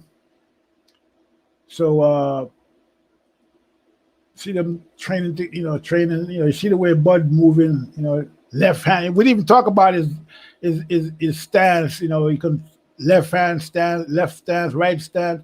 I mean, it's all nothing but trouble in there for Crawford. I mean, for Porter in this fight, man, nothing but trouble. Anywhere you look is trouble. He can switch from righty to lefty. I mean, Porter got nothing but problems in this fight. I remember when I was watching the Porter Book fight, and you know who was in the audience? Keith Thurman. He was in there right at front row watching that fight, and I never forget it, man. Every time, Book dropped one of those 1-2 on Porter, because Porter kept rushing in the whole fight, and Book just kept moving, sliding, slipping, holding him, hitting him, and you could see. One time they flashed the camera towards Keith Thurman, and you look on. He didn't realize the camera was on him. Okay, anybody see that fight? If you watch that fight, you will see it. Just look for it. They flashed the camera onto Keith Thurman, and he didn't realize the camera was on him. And you can look at his face, right? You could see his face. You can see on his face you can see like he was thinking to himself, damn, man, this guy Book is a damn beast. I gotta stay the hell away from this guy. I mean, that's the look. I swear, anybody that can pull up that fight, get that fight, take a look at it, and look for that clip. You're gonna see it in there. It's like his face is like, oh shit, like he was just shocked that the way Book was handling Porter. You know what I'm saying? So yeah, when I saw that clip, I said to myself,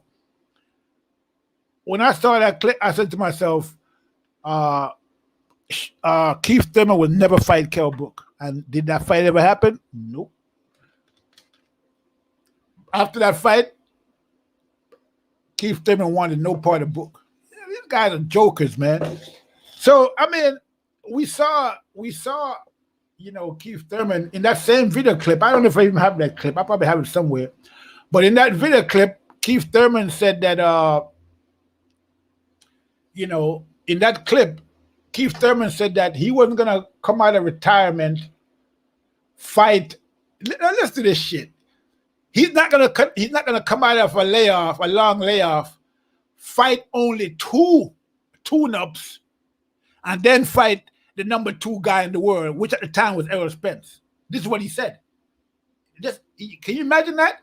He's not going to come off a long layoff, fight only 2 tune-ups, and then fight the number. How many tune-ups do you need, right, to fight the number 2 guy in the world? He's not going to. He said he's not going to do that. That was then, and that was when Keith Thurman was the unified champion of the world. He had 2 titles, right? And this is what he said when they asked him about fighting Keith Thurman. I mean, not Keith Thurman, Errol Spence. And they asked him about fighting Terence Crawford. He said, I can beat that Australian with one hand tied me up, Jeff Horn, with one hand tied me on my back. But now, if we jump forward to today, 2021, Keith Thurman's ready to fight.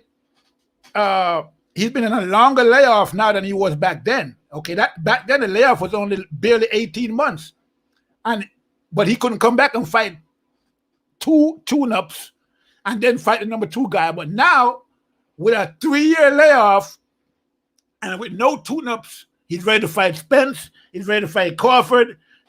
He's ready to fight everybody now, right? Why is that?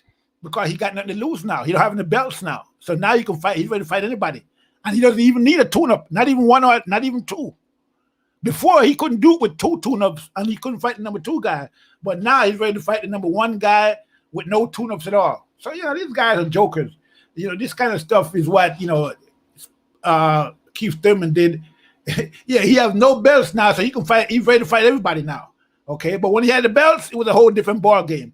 And we see, Spence doing the same shit. Same thing. Okay. He's ready to fight everybody except for Crawford. And anybody that doesn't have a threat, doesn't pose a threat to his belt, he'll fight them at any minute. Now, who thought that Errol Spence was going to lose against Mikey Garcia? Who thought that Errol Spence was going to lose against Sean Porter? Porter surprised a lot of people in that one.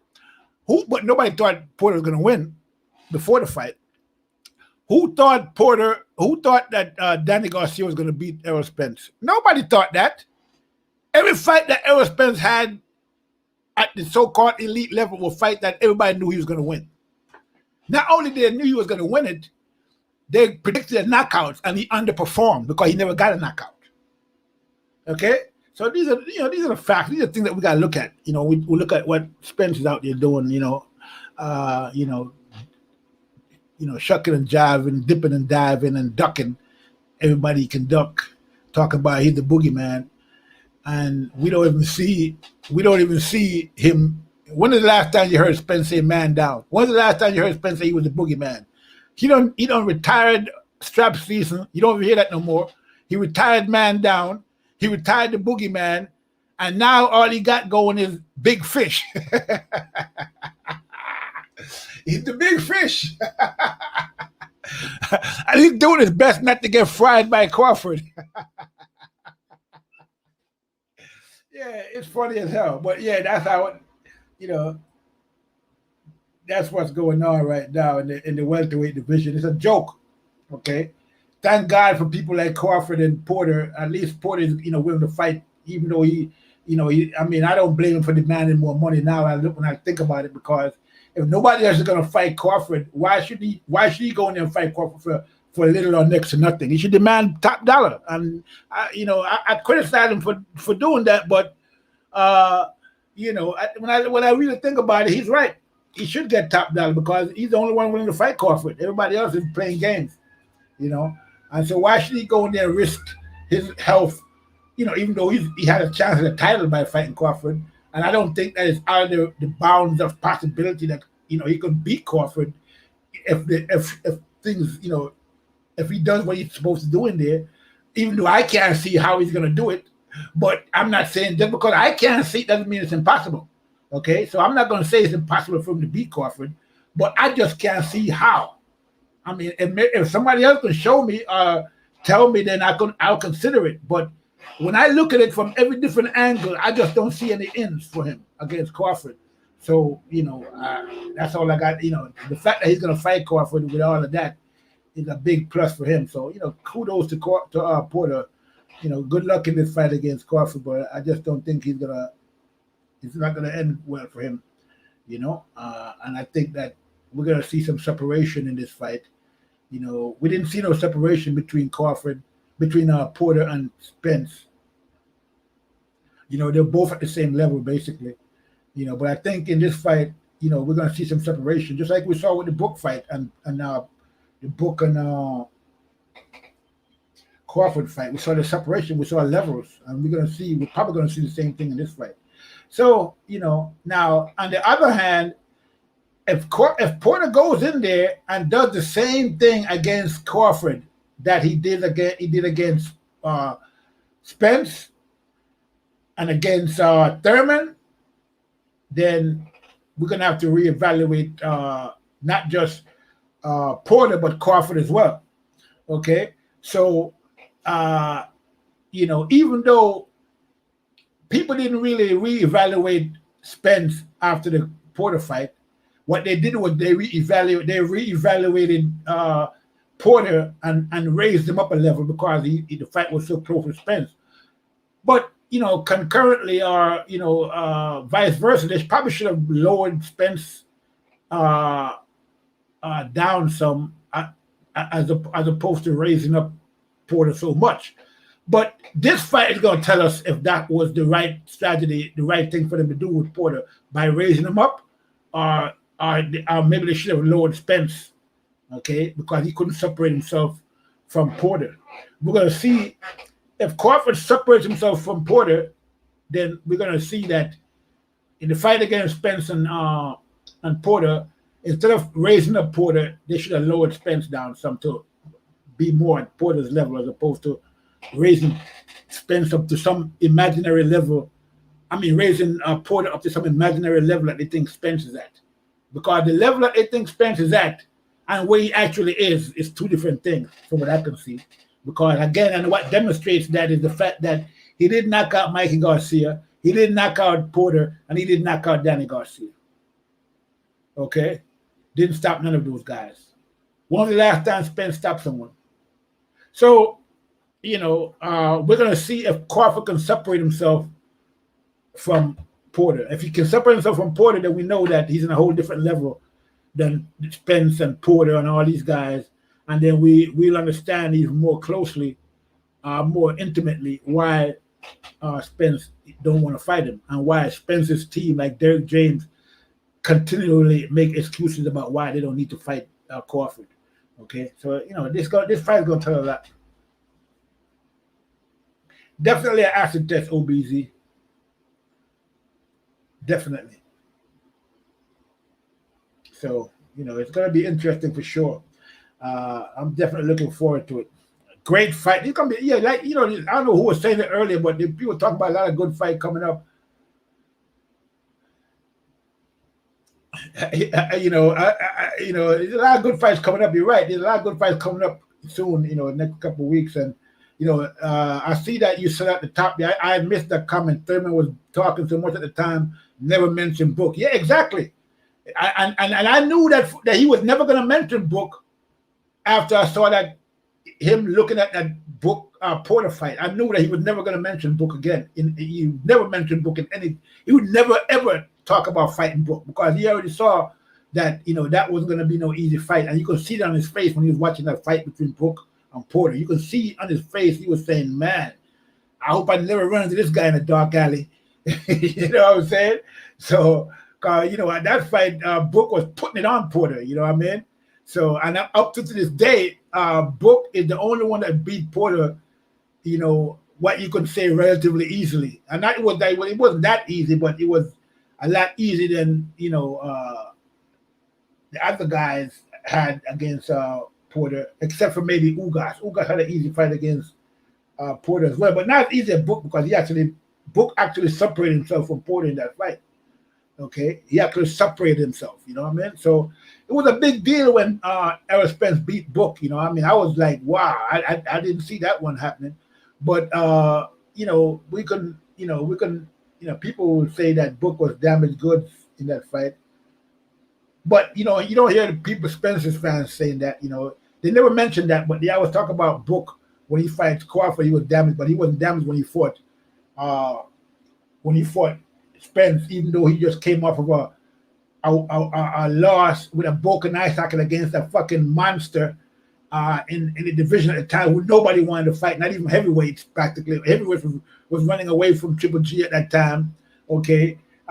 You know, and he went up there and fought this guy and came back down and had to lose all the weight and came back down and fought Spence in less than a year.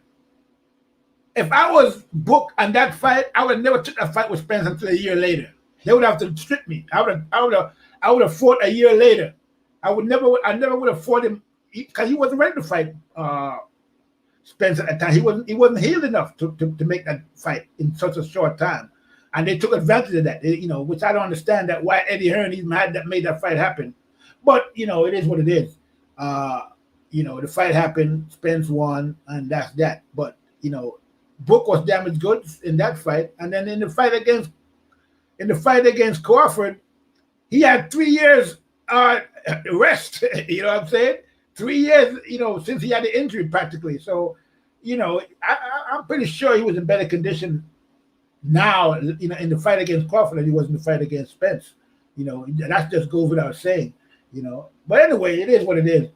But at this point, I can't wait for this fight with Crawford and Porter. I can't wait for the fight with AJ and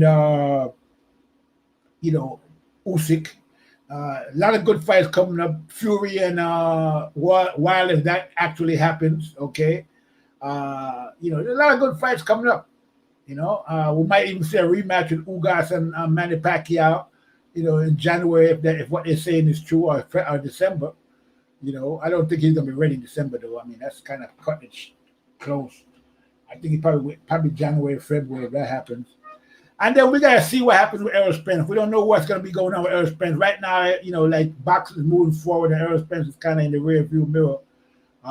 Nobody knows what's gonna happen, what he's gonna be able to do, what he can do. So it could be, you know, bad news from that area. Hopefully, you know, but again, you know, with a detached retina, it's tough to say what's gonna happen with Errol Spence. You know, really tough.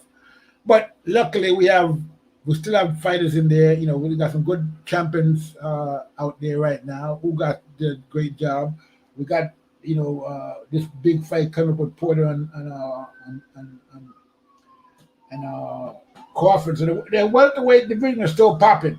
Errol Spence or no Errol Spence. You know what I'm saying? And Errol Spence wasn't doing that in the welterweight division anyway.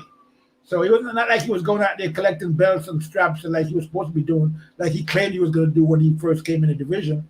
You know, he just kind of, you know, took the Keith Thurman route, you know, just sitting on his accolades and fighting once a year like Gary Russell Jr., you know, and not really doing that, you know, not really taking the charge of the welterweight division. Like, you claim to be the leader in the division, but you're not acting like the leader. I mean, you know, just sit to the side and let somebody else take the leadership then, man, because you're not doing anything, you know. Just go somewhere.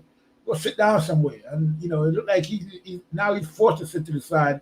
And now we can see, you know, maybe the welterweight division could have some movement, you know. Yeah, Ennis and Ortiz. Yeah, I agree. Ennis, especially Ennis. I really want to see Ennis against somebody in there. It's about time for Ennis to get in there with somebody now, you know, that could give him a challenge. I mean, they've been giving him guys, you know, that, you know, I mean, he needs to get in there with somebody now, like let's see, who's a good test for Ennis right now? Ortiz. Them two need to fight. Okay, Ortiz and Ennis need to fight. Those two guys need to fight. None of them couldn't talk about fighting me if I was Crawford unless they fought each other. Even if I was Spence, they couldn't fight me unless they fought each other first. Okay, so that would have to happen for them to fight me. One of them, they'd have to fight each other. I want to see them fight each other. Then I'll take the winner. Okay, that's the way that should be. So there's a lot of guys at the level of Rashidi. There's a lot of guys down there, kind of Ben, all these guys at the next level down. So all these guys need to be fighting each other. I mean, I don't, you know, these guys coming up and talking about they want to fight with Crawford, they want to fight with Spence. Fight each other. What the hell you fight each other, you know? So You think they should fight for one of Spence's belt? Now, I mean, if I was Spence, I would say they got to fight each other first before they fight for my belt, because what's this? Everybody just jumping up and want to fight for the belt and they ain't really earning the fight for the belt. You got to test yourself against the guys at your level. So if I was Spence, or if I was Crawford, Ortiz and Ennis would have to fight each other before I'd take the fight with them. I'd fight the winner. Okay, that's how I would do that, plain and simple. It's not like Josh Taylor, who's an undisputed guy. He could just move up and fight Crawford or fight Spence. He don't have to take no fights in between. Okay, he's an undisputed champion, so he goes to the head of the line. Okay, so he can just go up and fight any of those guys. Okay, but Ortiz and Ennis, they gotta prove themselves. Okay, and they gotta fight competition, not just fight guys that they're gonna beat. They need to fight each other at some point. So that's how I see that. Well, it's funny that you say that, OBZ. That might happen if Spence don't come back quick enough. So we saw Manny get stripped. It took them 2 years to do it, but I don't think it's going to take that long if they decide to strip Spence.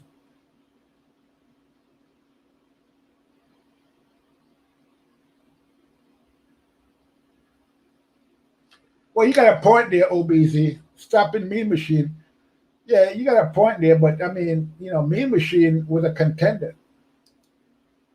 Number one, number two, or number five, I think he was at the time when they fought. So yeah, I can see that.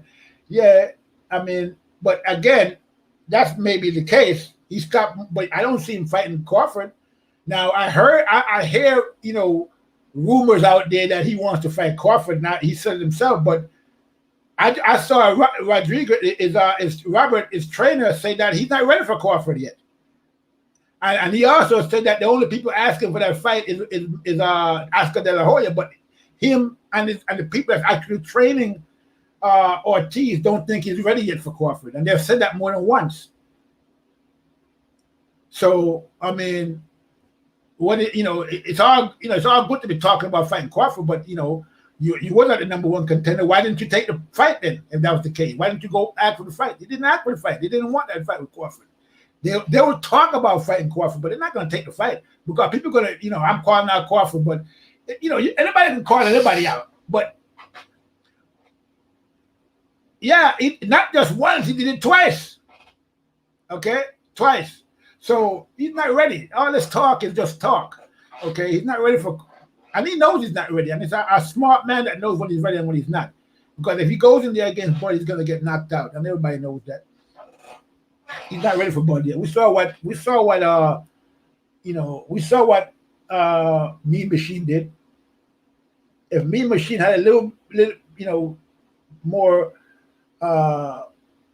gas in his tank, he would have knocked out Ortiz. Because a power punch is always susceptible to get knocked out because he's sitting on his punches. So he's going to sacrifice a little speed to get the power that he wants. And, Ortiz is the kind of guy, he's a big guy and he does that, He sits on his punches. And so anytime you do that, you get you're giving yourself a chance of getting, knocked out really. Okay, because, you're sacrificing, to get that power. It's not like I don't know if Ortiz can fight any other way than the way he fights. Okay, I know that Crawford can fight a lot of different styles, and I've seen him. And his power doesn't, like, Crawford doesn't have to sit down like Ortiz does to get the power that he needs in his punches. Okay, it seems his power just flows naturally. Crawford, and effortlessly, more effortlessly than Ortiz. Ortiz goes in there, and you can hear him. He's digging them punches in there, and he's putting everything in there. So Crawford is a different beast. He just let them punches go, and then when it connects, it's all over with.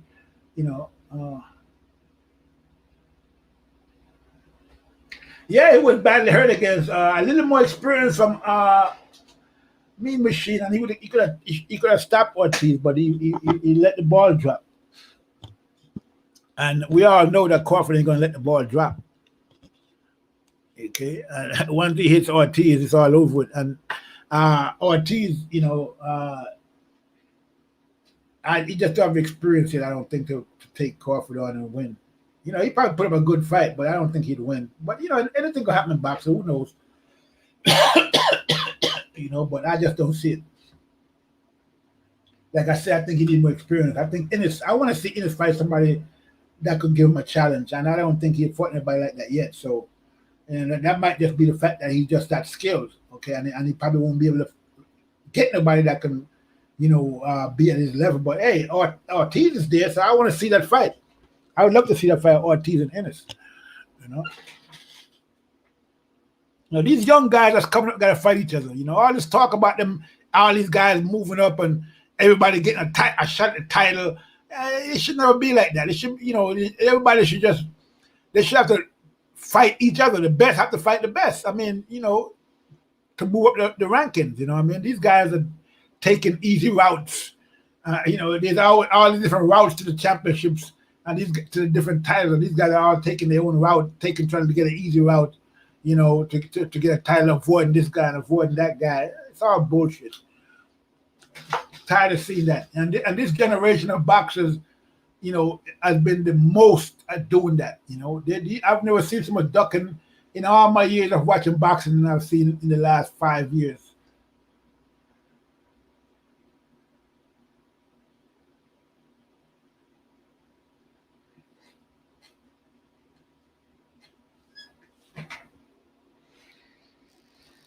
Yeah, you might be right about that, OBZ, but in that fight, we all saw that, you know, regardless of whether we get hit or not, Ennis clearly outclassed Lipinets by far. It was a different level altogether. So, you know, that wasn't a real test, I don't think. Maybe it was a real test and he just passed it with flying colors, and that's probably a more likely scenario. You know, he was that good. He's just that good. Okay, that Lipinets didn't pose no problem for him whatsoever, you know, realistically. So that could be the case. And so we might have another, you know, phenom, you know, on the rise. And, you know, but from what I've seen of him so far, I mean, he does have a lot of physical attributes. He's tall, you know, long arms, good legs, good movement. He got the total package from what I can see. You know, but we gotta see him against somebody tougher. Yeah, that's the kind of thing that we see Crawford doing. You know, knocking people out while he's moving backwards. I remember that fight where I remember the fight with Crawford and what's that guy?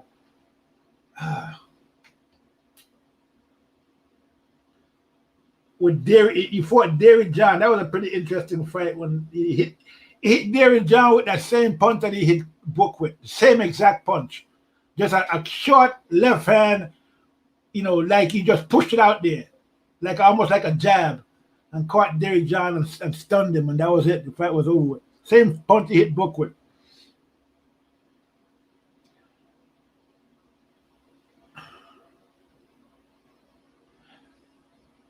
Yeah. So it's going to be a great fight with Crawford and Porter, man. I think it's going to be for as long as it lasts, it's going to be a very interesting fight. I can't wait to see this fight, man. I'm really the more I think about the fight, the more excited I'm getting.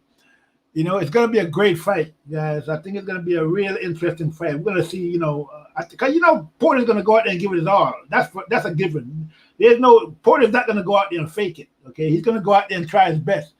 But I just don't think, you know, every time I look at every time I see that Ugas Porter fight and I think about Book and Porter, I say, Porter's gonna have problems because he was having problems. He had nothing but problems against Ugas. Okay.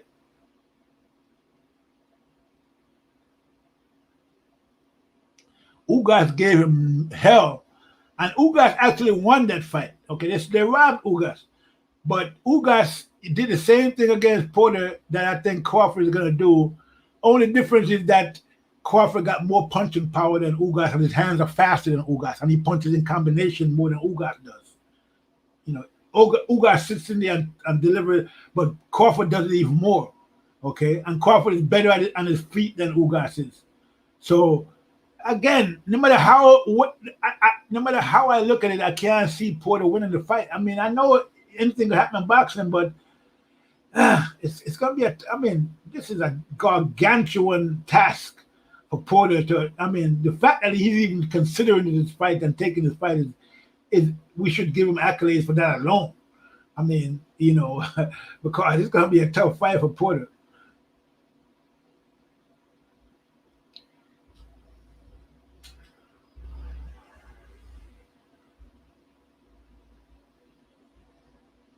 Yeah, definitely. And I remember when back before the Spence and Porter fight, people were saying that Porter was a perfect style for Spence to knock him out, and we all saw what happened. It didn't even come close to that.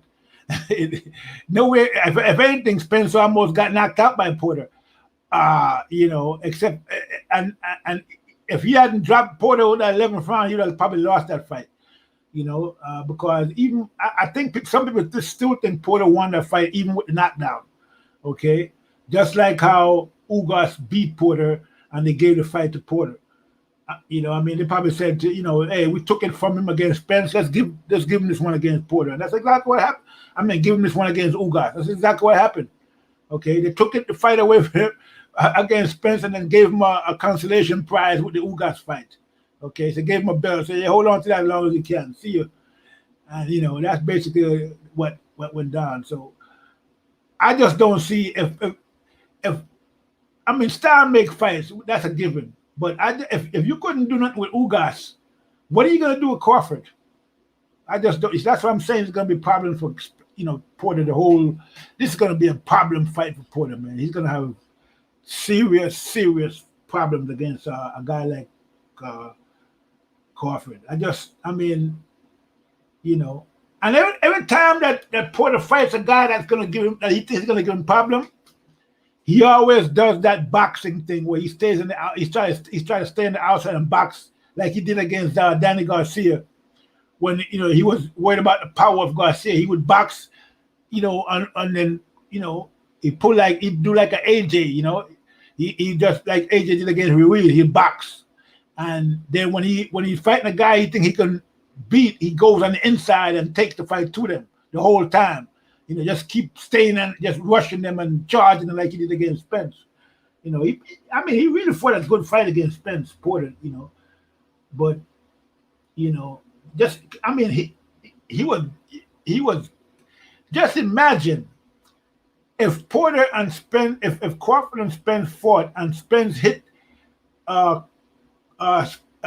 Crawford hit Spence as many times as Porter did. What do you think would happen? If Crawford was landing those punches that Porter was landing on Spence, what do you think would have happened? And we can't say he can't land those punches on Spence because he can, because Crawford's hand speed is much faster than Porter's hand speed, and he punches harder. So I'm just thinking if Crawford ever fights Spence, he's going to knock Spence out.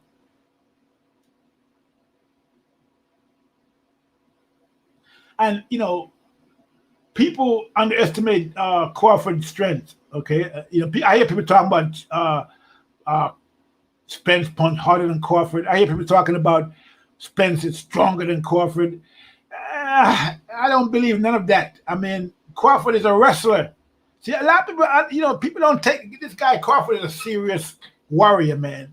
This guy, he's a wrestler as well. So when he gets in there close, we saw what he did with Jeff Horn. Jeff Horn's a big guy. Look at the way Jeff Horn manhandled Pacquiao. Jeff Horn is one of them guys that just, he's a big boozer. And look at the way Crawford just manhandled him, just threw him all over the ring like he was nothing. And coming up from 140 pounds doing that. Okay? We saw that.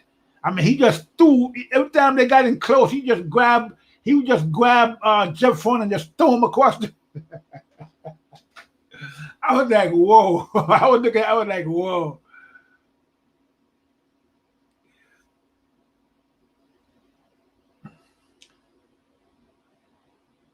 So I mean, so people think it's not going to be easy with Spence with Crawford on the inside, like people think. That's why a lot of people get surprised when they grapple with Crawford on the inside. They say, "Wait a minute, what is this guy doing?" I mean, it's not as easy. He looks small, but he's as strong as hell. But it's not just strength; it's technique. He's a grappler, so he can you can grapple standing up, and that's what he be in there doing. So. He's gonna give everybody. I mean, he's left-handed, he's right-handed, he can grapple, he can wrestle. It's a nightmare to fight a guy like that, man. He's an all-around fighter, so it's gonna be tough. Anybody that goes up against him, which it doesn't surprise me that nobody really wants to fight him, because when you look at him and you look at all the things that he has to bring to play, it's not surprising that people don't want to fight him. I mean, it's just common sense. I mean, why not take an easier route than fighting Crawford? You know what I'm saying? You can't blame one of these guys. They probably said to themselves, why not take an easier route than fighting Crawford? But anyway, listen, guys, we've been on for a good while now. I appreciate you guys coming through. Thanks, OBZ, Gogo Guru, and all everybody. I think it's me and you the only one here now, OBZ, or somebody else is here. But thanks for coming through, man. I'm going to leave it here for now. Definitely, I'm going to be doing the live stream when the fight are on with Porter. So if you guys didn't do nothing, come through, and we can chop it up while that fight is going on. But it's good. The AJ fight as well. So just hit the bell icon. Make sure you like and subscribe to the channel. Come through on the next live stream, and we can chop up some more boxing. And maybe one of you guys might want to come on. You might want to come on and actually say something on the on the screen. So I'm going to put the link there next time when I come on. So anybody that wants to come on can do that. Or if you want to, just go to my channel and hit my look for my email, which is tbeboxing@gmail.com, and send me an email if you want to come on next time I come on. So I'll just make sure I send you the link to your email when I'm coming on. All right. So thanks a lot again for coming through, guys. That's all I have for right now. This is TBE Boxing saying, I'm gonna leave it there. I'm out.